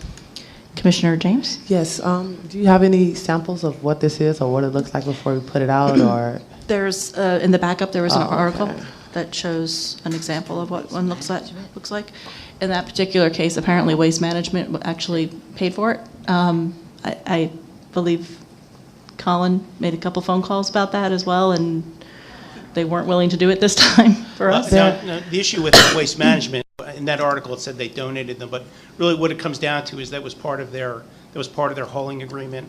When they went out to bid, they provided them with the city with the new hauling agreement. If you want to see one, I think there's one in front. I'm looking one at right it. in front of First Watch, I think, has one. My they do. Okay. my question was, I know that when we went to one of those conferences most recently, they had the kind that don't even sit on top. They have the smaller part of it that sits on top, but it's actually underground. And I think before we decide on a different way of doing trash and recycling, number one, we need to see when our contract is up with waste management. And then there are ways that it doesn't look like we have these big garbages on top, but they're actually underneath. And those different companies come and actually pull them up from underground. So it looks, it's a very nice, clean look to it. So There are a couple different versions of them. This was one example, but there are different versions of them that are out there. I mean, we could definitely look into it, see if there's something that is more appealing in appearance. That's fine. I think it's something that we need to start looking into because it'll help reduce the overall work for this as well, and it's just bringing us more into the future and doing things that are more green. yes, I agree. I'm with how progressive you are with this, because I am too really concerned about how we look with our trash bins and our dumpsters and all that. So all I'm saying is, before we go and just put one out there, for us to research the different kinds and all Sure. agree on a specific one that we're going to use. Well, I would think with a pilot program, if there's if you have this one's solar big belly, they're called. You can get that one, and then the purpose of a pilot program is to see how well they work. And if there's another type, we would put those in as well, so you can see how they actually work side by side or in the same environment. Rather than choosing, you put them in the field so you could see how they work. So you mean put more than one out there? Well, let's put a few different varieties, see what Right. works best. Okay, how much does one of these typically run us, since waste management's not going to $4,500. They're proprietary, the Solar Big Belly, this particular brand. Okay, and waste management will haul it on this one, or who's hauling Well, it? I'd have to see how they're going to empty that, but typically, if we're going to put it down on the beach, we have staff down there that would empty the compaction and throw it into the Right. our larger dumpsters. But the idea of the compaction. So wait. These are recycling bins. So are these going to be recycling bins or not? You can do trash, it's either trash or recycle. It does both, doesn't it? No, I it think does doesn't. both. It doesn't compact the recycling because of glass and other matters. It compacts the garbage, but alongside of them is a recycling bin as well. Okay. Okay. Commissioner Brandon Marty? Whatever happened to that company that came here that we agreed that they could put the clothing in? We And are that they would still- even hire our kids, Well, not kids, you know what I mean, to go there and. We're still working on the design that's going on between the assistant city manager and with Raquel, because of the brand. You remember they came with those designs and we did not like them, and so they are finalizing. I'm assuming.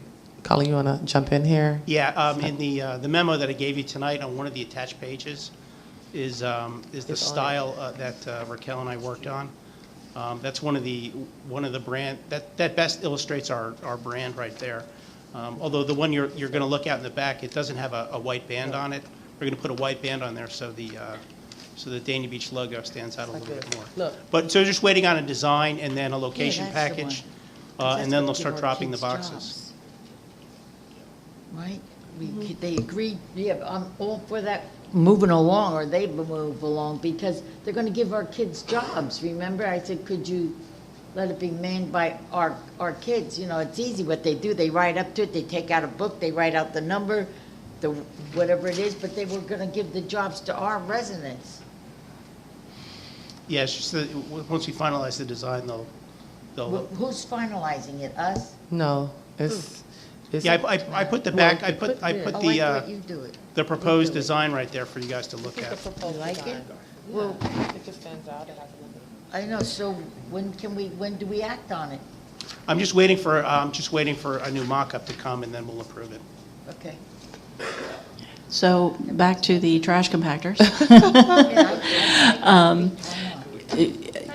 I'm thinking of just be a good pilot program, have one, and especially if it's down at the beach, you can see it with the saltwater air as well and see how it impacts it. So I'll bring another one as well, so Yeah. we can have two different ones to see how they work. Sure. Okay. So can somebody, I make a motion to start a pilot program with trash compactors or different receptacles that are high-tech. solar trash compactors, that's what really it is. Well, mine might not be solar, so, I mean, different types, and we'll see how they work. I mean, you can do solar. Is that working for you? I'd rather really focus on the solar, because the whole idea is that it's not going to draw from the city, it's not going to draw energy from the city or electric or anything else. We wanted to use something that was not going to cost us money. I think solar is an important component to this motion. Okay, so I'll come back with another motion for one that doesn't include solar. I mean, it could include solar, it's just not that serious. Okay, can somebody make a motion, please? Make the motion that we do the solar. Down the beach. I'll second that motion. All in favor? Aye. Aye. Any opposed? Okay. That's a great idea. All right. Next item is Super Bowl 54. Super Bowl, yeah, that's not going to happen. But I'm as hopeful as you are, but that's not going to happen. I really wish it would. But in any event, there is a Super Bowl coming up next year, and it's in Miami. And the South Florida, all of South Florida always gets a bump from that. We always get a bump in business. We get lots of tourists. We get lots of corporations, lots of people coming into the city. And the last time that there was a Super Bowl in Miami, we did not have Dania Point. We did not have all this new development, new hotels. And now we do. And I feel like it would be a missed opportunity if we didn't start doing something immediately. Wish we had started doing something sooner, but I'd like to, at a minimum, maybe form a committee of people that are going to be involved in addressing this. I don't know that we have money in the budget for it, but I definitely think that we need to do something. Maybe we can incorporate it with the rebranding, or get sponsors for different things. That was something else that I was thinking about, but it would be nice to incorporate a variety of people within the city to actually put this together. I think the chamber needs to be involved, CRA, of course, Parks and Rec, a number of different departments I think would definitely be involved in this and would need to be involved in this, and maybe start planning now as far as things that we're going to need so we can get a sense of how much it's going to cost us and where we're going to get the money from. I think it's a great idea. I think there are a lot of things that need to be addressed when it comes down. Again, I referenced this and mentioned this at the CRA meeting, but starting with our holiday lighting, it needs to be inviting. What we have is not anything that I think that will represent who we are and where we're going and what we want people to see when they come into our city. I also would like, I know that former Vice Mayor, current Commissioner, it was his first idea to have an app. A couple of years ago, never followed through kind of with it, but I would like to see us try and have some type of an app that will be able to tell people where to see it, live it, eat it, love it, all those other things, because we don't have a directory of anything. People don't know where to go, what to download, and so I think that we need to start investigating. Lauren, I know that you have some people that does these types I have of things. a rough app, but I don't want to break it out yet. Well, no. I'm not saying to break it out. I'm just saying yeah. like we can start thinking about ideas and things that really could put us on the next level. And when they're searching on their phones, the D pops up. I don't know anything about technology and how to make those things happen, but I know that we have a lot of people that wouldn't mind partnering with us and sponsoring us to be able to, make this happen amongst many other things.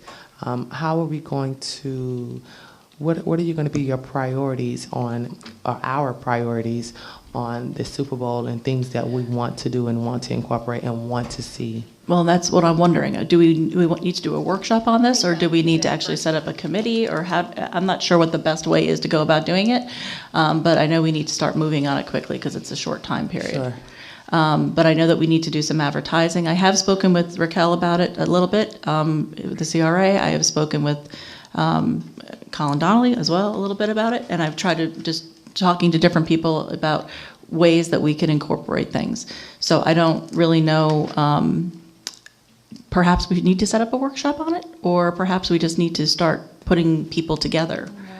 I mean, I think we could also involve some of the residents as well, because there's a lot of people out there that have done these sort of things before and have worked on these sort of committees. Well, you're going to have a lot of residents I know. vying for a few seats, so I'm just sure. be careful. when I'm you do sure. that. I'm sure. But it may. You want to come up and join us here? You can't. You You got to come up and you got to. You have to speak.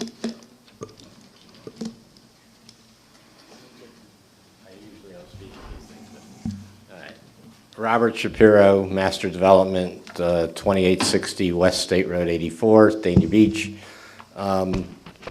We've been talking, Laurie and I had a brief conversation last week about this, and I've talked to the people at Kimco and Dania Point. Dania Point at that point in time should have 20 to 25 restaurants open. We can have a special restaurant menu, or like they have the thing in Miami, for summer menus and things like that. To attract people to Dania Beach. My suggestion is really picking up on what you said, Ms. Mayor, is to create a committee or a group that includes both public and private people. Try to get the Dakota people involved, try to get the casino involved, and see, how we can all create something for Dania Beach. And as far as funding, I think that there can be some private funding contributions that would in fact happen if we do that right. Do you want to commit to helping us with our app? Dania Point, Kimco, Master Development. I know nothing about. No, we just need your money. We don't need. We need your knowledge. We just need you to help us pay for it. I mean, I think we can find people like Hotwire that may be able to help us with the app. I mean, if I put my mind to it, I think that there are people out there that can help us with that, and in fact, if we can guide them in the right way, that it's not a big deal for them to put something like that together. What I'm thinking is maybe if we assign somebody, maybe CRA, to maybe start putting some people together, and then maybe be able to come back to us about a committee that might be able to do this. I'm thinking CRA primarily because of the other things that you're doing. But it might not be CRA, but I mean, it's a thought, and just trying to get it out there so that we can actually start putting some people together on a committee. I know we're not going to do that right here, right now. No, but I think we ought to get the hotel association, the hotel Agreed. people involved. We ought to get the restaurant, Yeah. the restaurant I agree. people involved. Everybody that's going to have some benefit from it, ought to have, both input and investment in doing it, and really forcing it into Dania Beach. I mean, we're 10, 15 miles away from pro players, or what I call pro players. People don't realize how Now, close we Hard Rock are to the Stadium, stadium. right. That's the other thing. Right. They don't. So, I they mean, really all don't. of the But- hotels everywhere in South Florida will be filled, and there will be Airbnbs in everybody's house, and you're never going to be able to control those Colin, things. did you have something? But, and it's a week. It's a week before and it's a week after, so. Right. Colin, did you want to add something? Yeah, I think, and I really don't want to speak for Raquel, but, I mean, I know she's here, but, rather than deciding what to do right now, if you just give us, not even a week to sit down, brainstorm it, Yeah. speak That's to fine. the relevant partners, get That's back fine. to you, as just a way to proceed with this. Perfectly in fine. kind of quick manner. My concern is I think we need to move on this quickly, because I think we've already lost time, and we need to just hold on. It's my And item. as usual, I'm willing to volunteer my vision on this as well. I appreciate that. Okay, I have Vice Mayor first. Okay, so I love this idea, but I think it's really important before we get all the departments involved and all the investors and hotels involved, that we just need a short prioritizing. Okay, because that wasn't what we were saying at first. We were getting very excited about putting this committee together. And before we get the residents involved, everyone involved, we need to break it down just a little bit more. What exactly are we talking about? What are we focusing on? And that way, I think we are setting up our committee for success. So I just wanted to clarify that I think we need to do it that way first, and then we can hit the ground running with the committee. I think the problem is that there's going to be a number of different areas that we need to focus on, so that may require more than just one That's person. all the more reason why we need to have a prioritized, organized list of what we want to have the attention on, and what we want to work on, and what we would like these committees to work on. Commissioner Brandemarty? Yeah. To be honest with you, I'd look to the man that was just at the mic for most of the lead on this, because he's the one that brought up the fact about getting the hotels and all that. You were on the right road with that. Let them get involved, because then they'll also donate money to it. And I think that the priority should be there, not just handing it off even to the CRA without having a great direction. I don't think that it should be done that way. We need the expertise and your help, really. Mayor, if I might just sharpen the discussion a little bit. I think with all Super Bowls, and what I remember from the South Florida Super Bowl a few years ago, there's an official event category of things that are, official Super Bowl sponsored events. I think the goal would be is if the city can think of an event and work with the Super Bowl committee and to get a Dania Beach event on that official list. That would be the goal, and I think all the other stuff would be ancillary. And I'm actually already working on that. I'm working on getting in touch with some people about that. Again, I think there should be a small public-private committee that comes up with the priorities that the Vice Mayor has suggested, and then we can broaden it as needed to bring in the proper people to do what needs to be done. Depending upon what those priorities are, right? So if you set it up with a small group of people first, and then we go from there, which is right, which is the whole reason why I wanted to bring this up, because we need to have some different ideas on ways to do this. But it definitely needs to be done. It would be a missed opportunity if we didn't do it. I had explained to you that the hotel is under construction. It probably will not be done in time for Super Bowl. I am hoping that the outside might be done by that time, and I'm going to talk to our hotel developer to find out that. If it is, and if we can get the plaza that is planned for the hotel to be there, then we have an event place to do whatever we need to do. Right. Which will be both good for Dania Point and for Dania Beach. And we have a lot of other hotels as well in the city, so that could also participate in this. And again, I think that City Hall ought to potentially be a venue for it. And the casino possibly ought to be a venue for something. And the beach might be a venue for something. So again, everybody's got to think it through. Commissioner James? Thank you.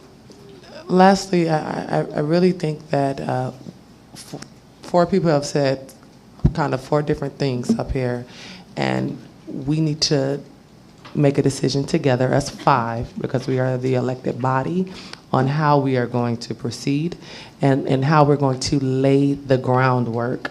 Because if we skip steps and we don't lay the groundwork, we don't have a foundation or anything to fall back on, or anything to look and say, no, this is the goal in mind. Okay, what are we doing? But this is our end goal.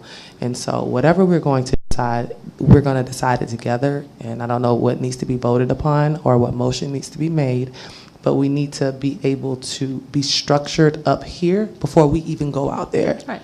Because we at the end of the day, we are the decision makers to even start this process. So we need to be on the same page. That's all I'm saying. Of course, we definitely need the input of other individuals, and I'm not stating that. What I'm saying is where it ends and where it begins are with the people that are sitting behind this dais, and we need to keep that in mind. Commissioner Brandemarty? We understand that, but I think his expertise is unbelievable, really. So. I'm not saying that no one else can be involved. I'm saying how we... I know, but I wasn't meaning to take the authority, if that's what you want to use, away from the five of you, all right? I just say that the man knows what he's talking about.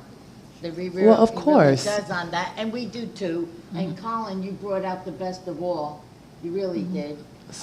On what you were planning on this. But don't, this isn't about filling a hotel room, because I want to tell you something. Even if this was a shack of a town and it only had one hotel or a million hotels, they're coming and they're all going to be filled anyway. So it's not about the hotels.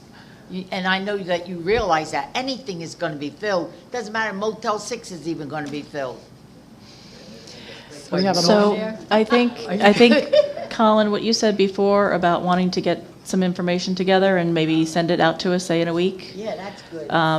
that maybe that would be the best way to start with this, and then we can go from there. Yeah, I just think maybe a little bit of offline brainstorming about a way to put a committee together real quick, and then have that committee start brainstorming. And You know, prioritizing. Yeah. Okay, so can we agree to do that? How Or- about a quick commission workshop with an invitation to the public and the business community We have like to 5 join in that workshop? I don't know if we want to start with that for volunteers. at this point. No, we have to lay the groundwork first. Yeah, that's why I think Colin's idea of giving us something, doing some behind-the-scenes kind of stuff first, and then we could definitely set up a workshop. Whatever you want, I'm happy to help. Thanks, Bob. So if we could maybe start with that, and then we can always set up a workshop with the different businesses and whatnot to attend as well. I think that would be a good idea. Do we need a motion for that? No. I think Tom says consensus is fine. So do we have a consensus? Yes. Yes? Yes. There we go.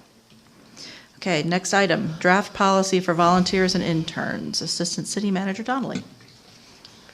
Yes, at the last commission meeting, Commissioner James had brought up her desire to have an internship program, and so I know that she has been working, Paula Morell, our Human Resources Director, she would have been here tonight, although she's under the weather.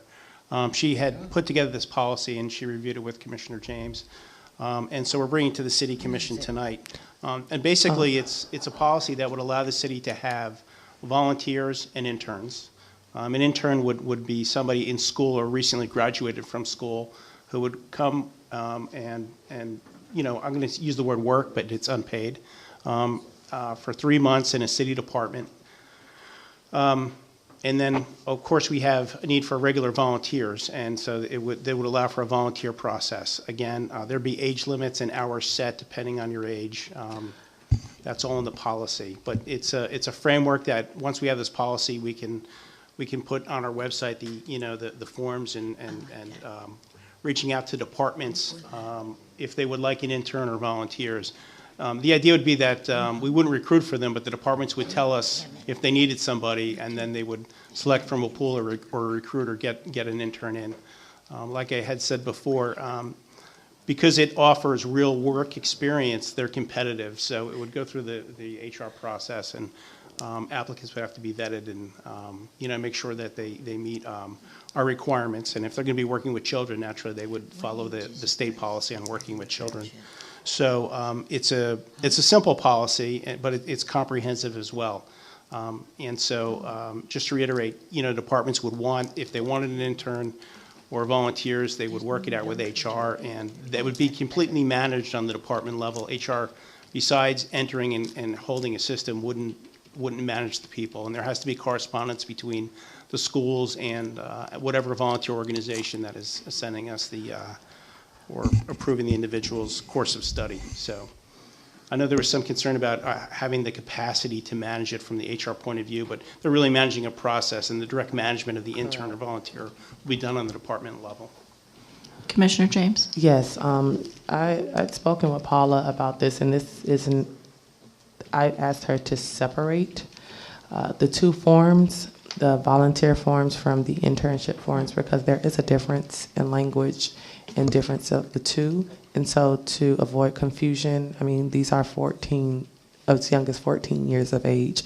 So I think I think this is a great policy, but we need to separate and distinguish a volunteer application and policy versus an internship application and policy, so people will know what they are signing up for. I'm here just to volunteer, or I'm here to be an intern. But I want the language to be very clear, so whoever is engaging in this program knows exactly what's expected of them and what would be given to them. And I did put as They get paid? no, we're not proposing a paid internship. Maybe we can address that at the budget, Commissioner Brandon Marty.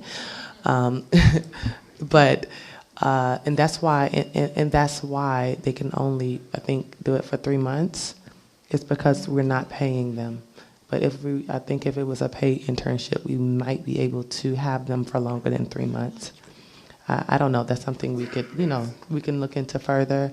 But definitely want to separate the two. And I definitely wanted to make sure, I didn't look in here, but to make sure that with the internship, what we're giving them, pending that they finished their internship and they're a great intern, is at least a letter of recommendation or something like that that they could use in their resume when they're seeking for job opportunities or whatever it is. But I just wanted to make sure that was okay with all of us in order to give that to them. That's part of the policy, Commissioner. I didn't include, Paula has finished those applications, and she's divided them the way you requested. I just didn't include them in the backup. Okay, that's fine. Do we need to make a motion? No. Okay. No. All right. Next item is the 2019 legislative agenda from Assistant City Manager Donnelly. Mayor and Commissioners, each year the city does a legislative agenda, and this is very similar to last year's agenda, legislative agenda, because our issues really haven't changed, and there wasn't a lot of motion and a lot of changes in last year's legislature. So one item I did add was just, and I put in the Dania Beach, was protection of a home rule action, which we talked about tonight, and that's vacation and short-term rentals. I put that up front because I want our legislative consultant to know that's an important issue for us. So what we're asking for is that, if it can be done, is that the preemptive legislation be rolled back and that the city be allowed to regulate vacation rentals in a way that protects our neighborhood. I know we talked about these things are here to stay and there's benefits, but I think you heard from some of our residents that they're, these type of establishments can really tear at the very fiber of our neighborhoods. So we need to, if we can, take more action, not to outlaw them, but just protect our neighborhoods. So that's the major thing in the legislative agenda. And as well, we're adopting the Brauer League of City agenda, which is back there, and the Florida League of Cities agenda, which encompasses a lot of home rule issues, if you look through it. And each year we give our legislative consultant a project. It's the same direction was given from Ron Book's office, either emergency management issues or water projects. Last year we had an emergency management project in there and the governor struck it. The year before we had a water project in there, the governor struck it. This year we put in just one project, and it's a water project for the Northwest and Southwest Street water main that's going to connect all our hotels that are going in, so we've got capacity for economic development.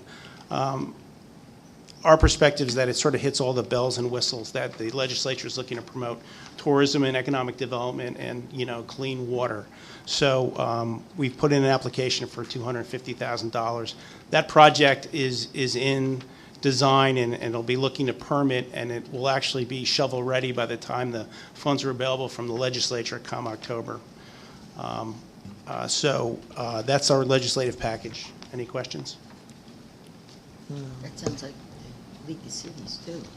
No questions? Okay. Okay, with that, I'll send it off to Mr. Book and then produce a copy for the commission. Thank you. Thank you, Colin. Commissioner comments. Commissioner Brandon Marty. Yes, I do. Very short. We had our senior Valentine lunch today, and a special thank you, I got to tell you, to Raphael and Mark and Jesus, because we wouldn't have been able to do it today. We wouldn't have been able to make it. We had so many people. There wasn't room for a table left in the entire IT Parker. And I know they work for us, but they were doing everything, helping us because of the regular people we have assigned to help us with the food and all. Somebody's been sick or somebody was away, and they jumped right in to help us to make it a success. It was more than 125 people there, so it was really crazy. And BSO, I got to really thank you for 19 years that I'm their president. You have never missed a meeting.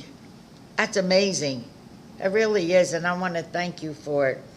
I really feel, though, now this is a bad thing, about code enforcement, and I want you to know that on the east, I don't know if you have the problem, if we even have the problem on the west, but we need code enforcement on the side streets coming off of 5th on a weekend.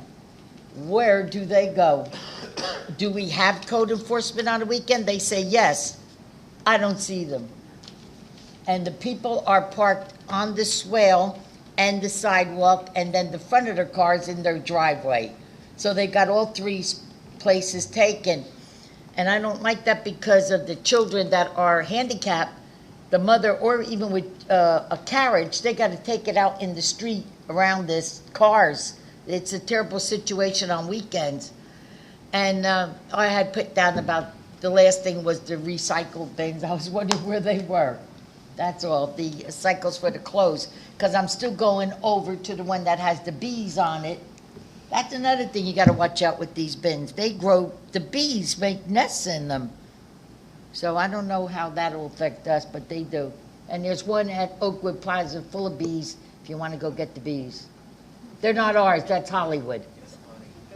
I know it, but it's really true. Think about it. The bees make a nest in where you pull the door down. You pull it down, you better back up. Can you imagine if they was down the beach, though? That's it, I'm done. Commissioner Harris? The other week when I met with Commissioner Nan Rich, she's spearheading the 2020 census, which is coming in 1 year from now in April, and it's not going to be mailed to all addresses now. It's going to be totally done online, so we'll have to get the seniors in the senior center hooked up and wired in, and we have it from April till I think September 1st of 2020 to get the census done, because every person that's counted in Broward County in our city is $1,375 in federal funding. So we got to make sure everybody gets counted. And You said it's all computerized this time? yeah, it's not going to be mailed. Could we set up something at City Hall so people could come in? Yes, we absolutely could. As soon Yeah. as the directive comes out from the county, Commissioner Rich is, like I said, heading that up, and there'll be a task force. So yeah. Yeah, we could. That's a good point. Next June. A year from now. So, and I thought also with, at the senior center, getting some terminals in there and getting people registered, or on iPads or even on a phone, it'll be an app. So just that $1,375 per person is what's Wow, incredible. that's great. Since we had the last meeting, anybody hear from anybody down at Dania Beach Bar and Grill? Yes, Commissioner, we have. Tom has been working on a draft lease for them. I've been speaking with Lori Barth, the current proprietor. And tomorrow, staff is going to be walking through the establishment to review some of their safety issues, determining what they're going to fix and what we may fix in order to keep the business operational. So I expect perhaps by the next meeting to have the revised lease to the City Commission, along with a proposal about repairs. Okay, just the last thing is about the Olson Middle School Annex. About the Olson Middle School Annex, last time we were at the Hispanic Vote, Robin Bartleman, who is the at-large board member for Broward County Schools, said to contact her and go directly through her about getting access to the property and everything, because that was her advice. So I have a call into her right now, so when I get information, I will pass it on to the mayor. I was contacted by Board Member Murray. She wanted to establish a meeting to go over the annex, and one is scheduled for March 1st. The mayor's scheduled to go. Right. So there will be an opportunity to see what's on their mind. Could more of us go? Because I've been a part of this process for the last 2.5 years, and I've spoken with superintendent, spoken with Board Member Murray, and everything else, I think. I don't see why not, as long as it's properly noticed. Okay. You can have more than one commissioner in a meeting. Great. Well, she does know that not everybody's on board with this Olson School buy-in and spending over $1 million to tear it down and don't give it to the city, but yet use our taxpayers' money to tear it down. I'll be the first one marching all through the Meadowbrooks telling them about this. Well, I think, Commissioner, the idea would be to see what's on their mind and to bring it back to the commission. Huh? I want to see what's on their mind. Well, they you reached could out bring to it back, but I already told her on election day, would you believe she came and sat, you saw it, she came and sat by me on one of the benches, Miss Murray. And she says, what do you think about the school? I said, well, what is the thing about it? Well, it's over $1 million of our taxpayers' money. I said, you want us to knock it down? She says, absolutely, so does Runcie. But I said, are you going to give it to us? She said, no, but you could pay us $1 a year to use it. Well, this is why I said I wanted to be a part of the meeting, because I had other conversations that they said that they would take the money from what they already supposed to budget it for it to tear it down. And so, I definitely. Yeah, but they would automatically tear it down in 5 years anyway, because that's what that money has to be used by. So why should we pay out taxpayers' money here? That's the purpose of the meeting on the 1st, is to kind of hear what they're doing at this point and what their thoughts are, and let us discuss it with them a little bit. She knows how I feel. Okay. Anything else, Commissioner Harris? No, that's it. Okay. Commissioner James? Yes, I forgot to mention this about Super Bowl 2020, but just I wanted to make sure we address the side of the parking garage. I think it would be a great idea to put some type of art or something there. It's a large space, and it's very blank.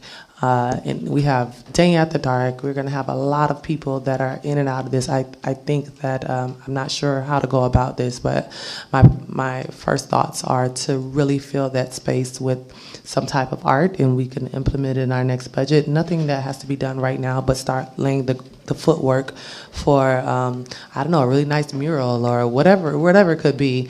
But those are my thoughts about the side of the garage. How do you all feel about that? I actually had another thought about the side of the garage, but we'd have to look into costs and such. But because for Danny After Dark, we have so many people sitting over there in the chairs and picnicking and that sort of thing, and for people that aren't actually going to the Super Bowl, it might be a good idea to have that area as a projected version of the game, so that people who can't go might be able to go to a joint watch party, like a. For that purpose. Maybe you in the can future. kill two birds with one stone. Maybe. So I definitely want to look into. Do I have the consensus to look into like the art and all that other stuff with that? Okay, great. Light it up. And speaking about City Hall, I mentioned this again at the CRA meeting, but I don't think some of the other department heads were here. I want to get different options on color. That'll be for City Hall. White and the blue is going to look ugly, for lack of better terms, next to what the established buildings already are with the shades of orange or pastel or whatever colors they are. So I want to get some different colors that kind of blend in and go with the garage and the library. So it kind of looked like City Hall, that building fits here. And it wasn't just painting. I don't know your all thoughts on that either. Are you all comfortable with the blue and white color? I'm fine with changing the colors up a little bit, but I think we need to look into it because of maintenance, fading and that sort of thing. Because the darker the colors, the brighter the colors, the more often you have to repaint. Well, yeah, something kind of similar to what we already have is what, yeah. Mm-hmm. So you all care about the... Yeah, but you don't have other buildings that are right there.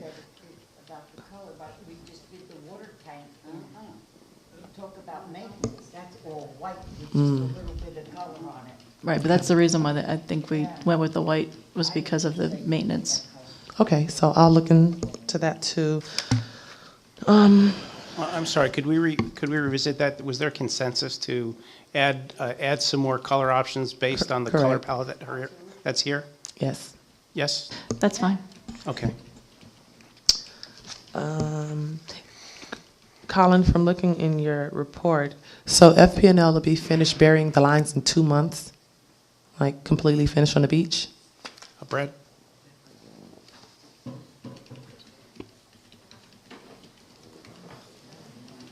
Brad Kane, Public Services Director. Yeah, it's approximately 60 days for them to complete the overhead and underground part of their project, and then they'll be totally done with everything. Is this going to affect anything? That's what they gave me this week as in an email. Is it going to affect anything with parking and access to the beach or anything? I don't think so. Okay. No. Okay, awesome.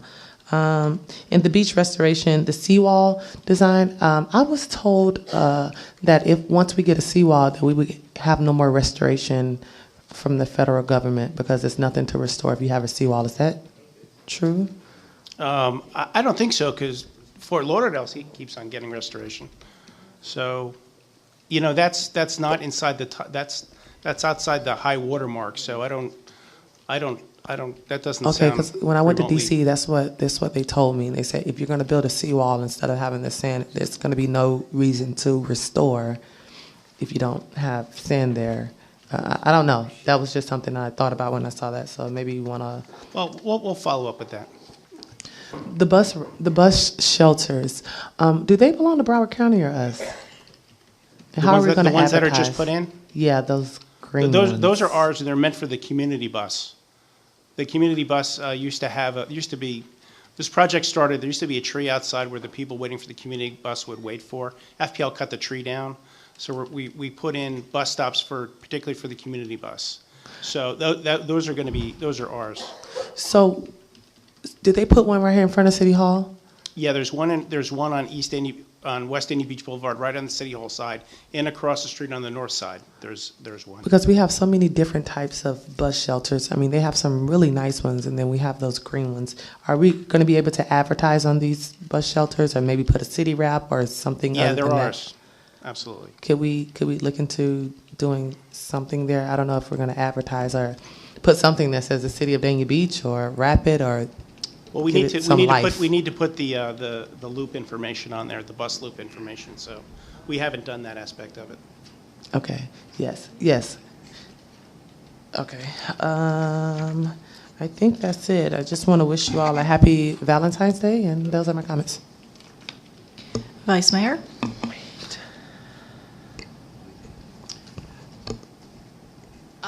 So maybe most of this conversation can happen offline with the assistant city manager, but the last couple of nights I've been here late at night and I've sort of been walking around, and on the interior, we have like a ton of stuff that's on the wall that's, crumbled and is ripped and things like that. We have some broken poster board that's miscentered.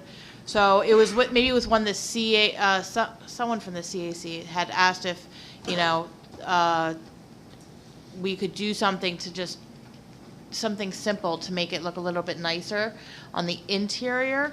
And so as I was looking around, it seemed like there was several small, easy, quick things that we could do. So I don't know if we can get together later on in the week and talk about that, just since we're doing a little bit to polish up the outside and make the outside look a little bit nicer. If we could do the same thing for the interior as well. Anytime I come here during the day, there's always, people coming in and hanging out and doing business. So it seems like we could make it a bit nicer in here for rather small amount of work. And I think that was almost it. Oh, and I wanted to say our commissioner, our old vice, Bill Harris, it was his birthday this past week, and I wanted to say a happy birthday to you again. Can you sing? I don't, it's after 9, I don't like to sing, but I did want to say happy birthday publicly and wish you all the love and another successful trip around the sun. All right. Good night. Okay, I just have a few things briefly. I don't know if everybody is aware, but we're all aware that we're coming up on the anniversary of the Marjorie Stoneman Douglas shooting. And a number of cities throughout Broward County and elsewhere in South Florida are doing different things to show support for the victims and the families and the community. What we're doing, and maybe not everybody knows, there have been some emails sent, there have been some posts on social media about it, but in Dania Beach, what we're doing is on Thursday, the 14th, the anniversary, we will be observing a moment of silence at noon and lowering our city government flags to half staff to commemorate the 1-year anniversary of the tragedy. Also, we are asking that the community, city staff and residents, wear white and share selfies on social media with hashtags Dania Beach, Parkland, Solidarity, and asking you to send your photos to Katya, who's here. If you need her email, I'm sure she can give that to you. But it's kbordy@daniabeachfl.gov, so that we can show the solidarity with the Parkland survivors or the Parkland victims on the anniversary of that. Also, I attended a newly formed council. It's the Broward County Mayor's Council, which is now going to be meeting quarterly. All of the mayors in Broward County have agreed to attend this. There's different days, so you don't always meet up with the same mayors. It'll be different mayors. But part of the idea behind it is to work together with the other cities as well as with the county to get some things done and advocate for different projects, different things that we want to do within our own city and within the county. I know there has been some discussion in the past about there being somewhat of a difficult relationship between the county and the cities, but that's something that we're trying to change. So, if there are things that I've been telling people that if there are things that you feel that we really need to address, I have my own ideas about those things, but I would ask the commission as well as residents or anybody else to share with me ideas that you think need to be addressed through the county, or maybe we can work together with other cities to actually move things forward. I'll take all suggestions. But like I said, we're going to be meeting quarterly, so the next meeting is probably not going to be until April. But in the meantime, I just wanted to make you all aware that there is something going on. We have discussed a number of issues. We were talking about some issues with infrastructure, talking about sea level rise, talking about the Super Bowl, talking about a number of things that are going on all over South Florida right now that are issues to all of us, for all of us. And as those items come up and we can maybe do something about it, I'll be happy to come back and share the information. I also visited the Dania Beach Housing Authority this week to get an update as to the Saratoga project that's been going on. As you all know, this is they're rebuilding the housing over on West Dania Beach Boulevard. It's moving along very quickly. They're expecting the first building to be completed by September of 2019 right now. Did you have something to add, Commissioner? I have a question for you. Sure. Did you have information? There are several residents, tongue twister, that are asking for application process and how they get into that. So if it's something that we could publish online and yes, okay. There is. I believe it's online on their website, but even on so, our website, we can get it for our website. I'm right. sure they have. They have their own website, but they have an application. They've had a number of people coming back. That were there before. Also, some new people that are also coming in.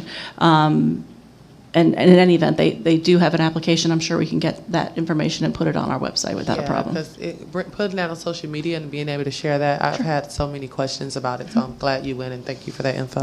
Yeah. They're actually. They said that after the first building is completed, which again they're estimating September 2019. The others are quickly following behind, so I think it's going to be done pretty fast. But you can see it. You can't really get over there right now, but you can kind of look around a little bit, and you can see it's moving very quickly.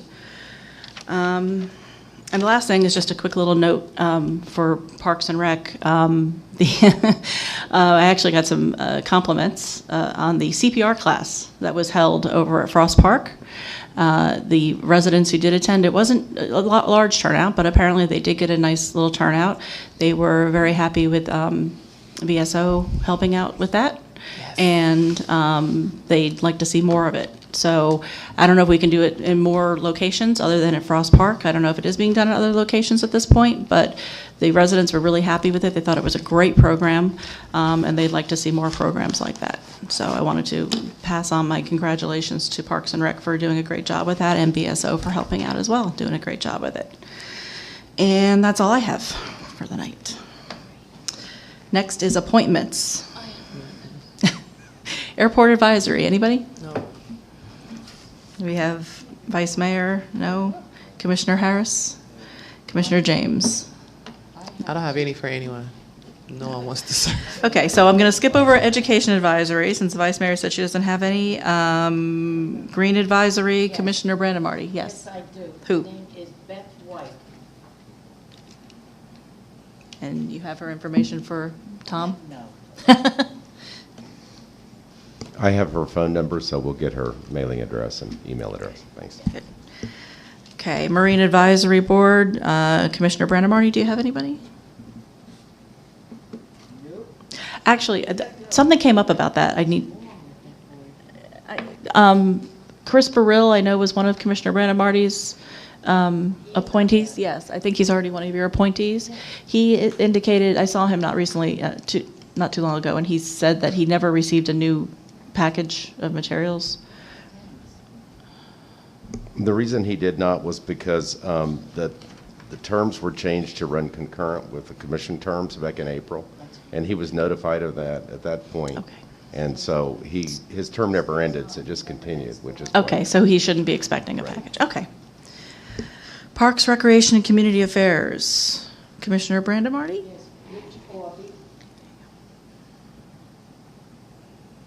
Okay. Okay. And then we have, do we have to move, does anybody have a motion to approve? I have a motion to approve the appointment. There's a couple. I'll second it.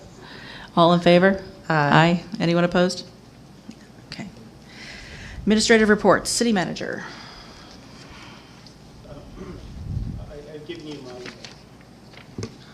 I've given you my update. If you go through that, and I'll be available tomorrow or the next day if you have any questions. I just want to draw your attention in your box. There's going to be the conceptual plans for the Parks Master Plan. Barillo was going to do it tonight. They had a conflict, so next week, Barillo will be, next meeting, Barillo will be here with our Parks Concept Plan. And if any of you want some more information just on the schedule of work, I'll get you their contract again, which will show the tasks that they're going to be doing as a refresher for the next meeting. That's all. Thank you. Okay. City Attorney? Nothing to add. Okay. City Clerk, reminders? Upcoming meetings, tomorrow, February 13th at 9:45 a.m. is your workshop for city manager interviews. And then on Tuesday, February 26th at 7 p.m. is your city commission meeting. That's all. Okay. We're adjourned.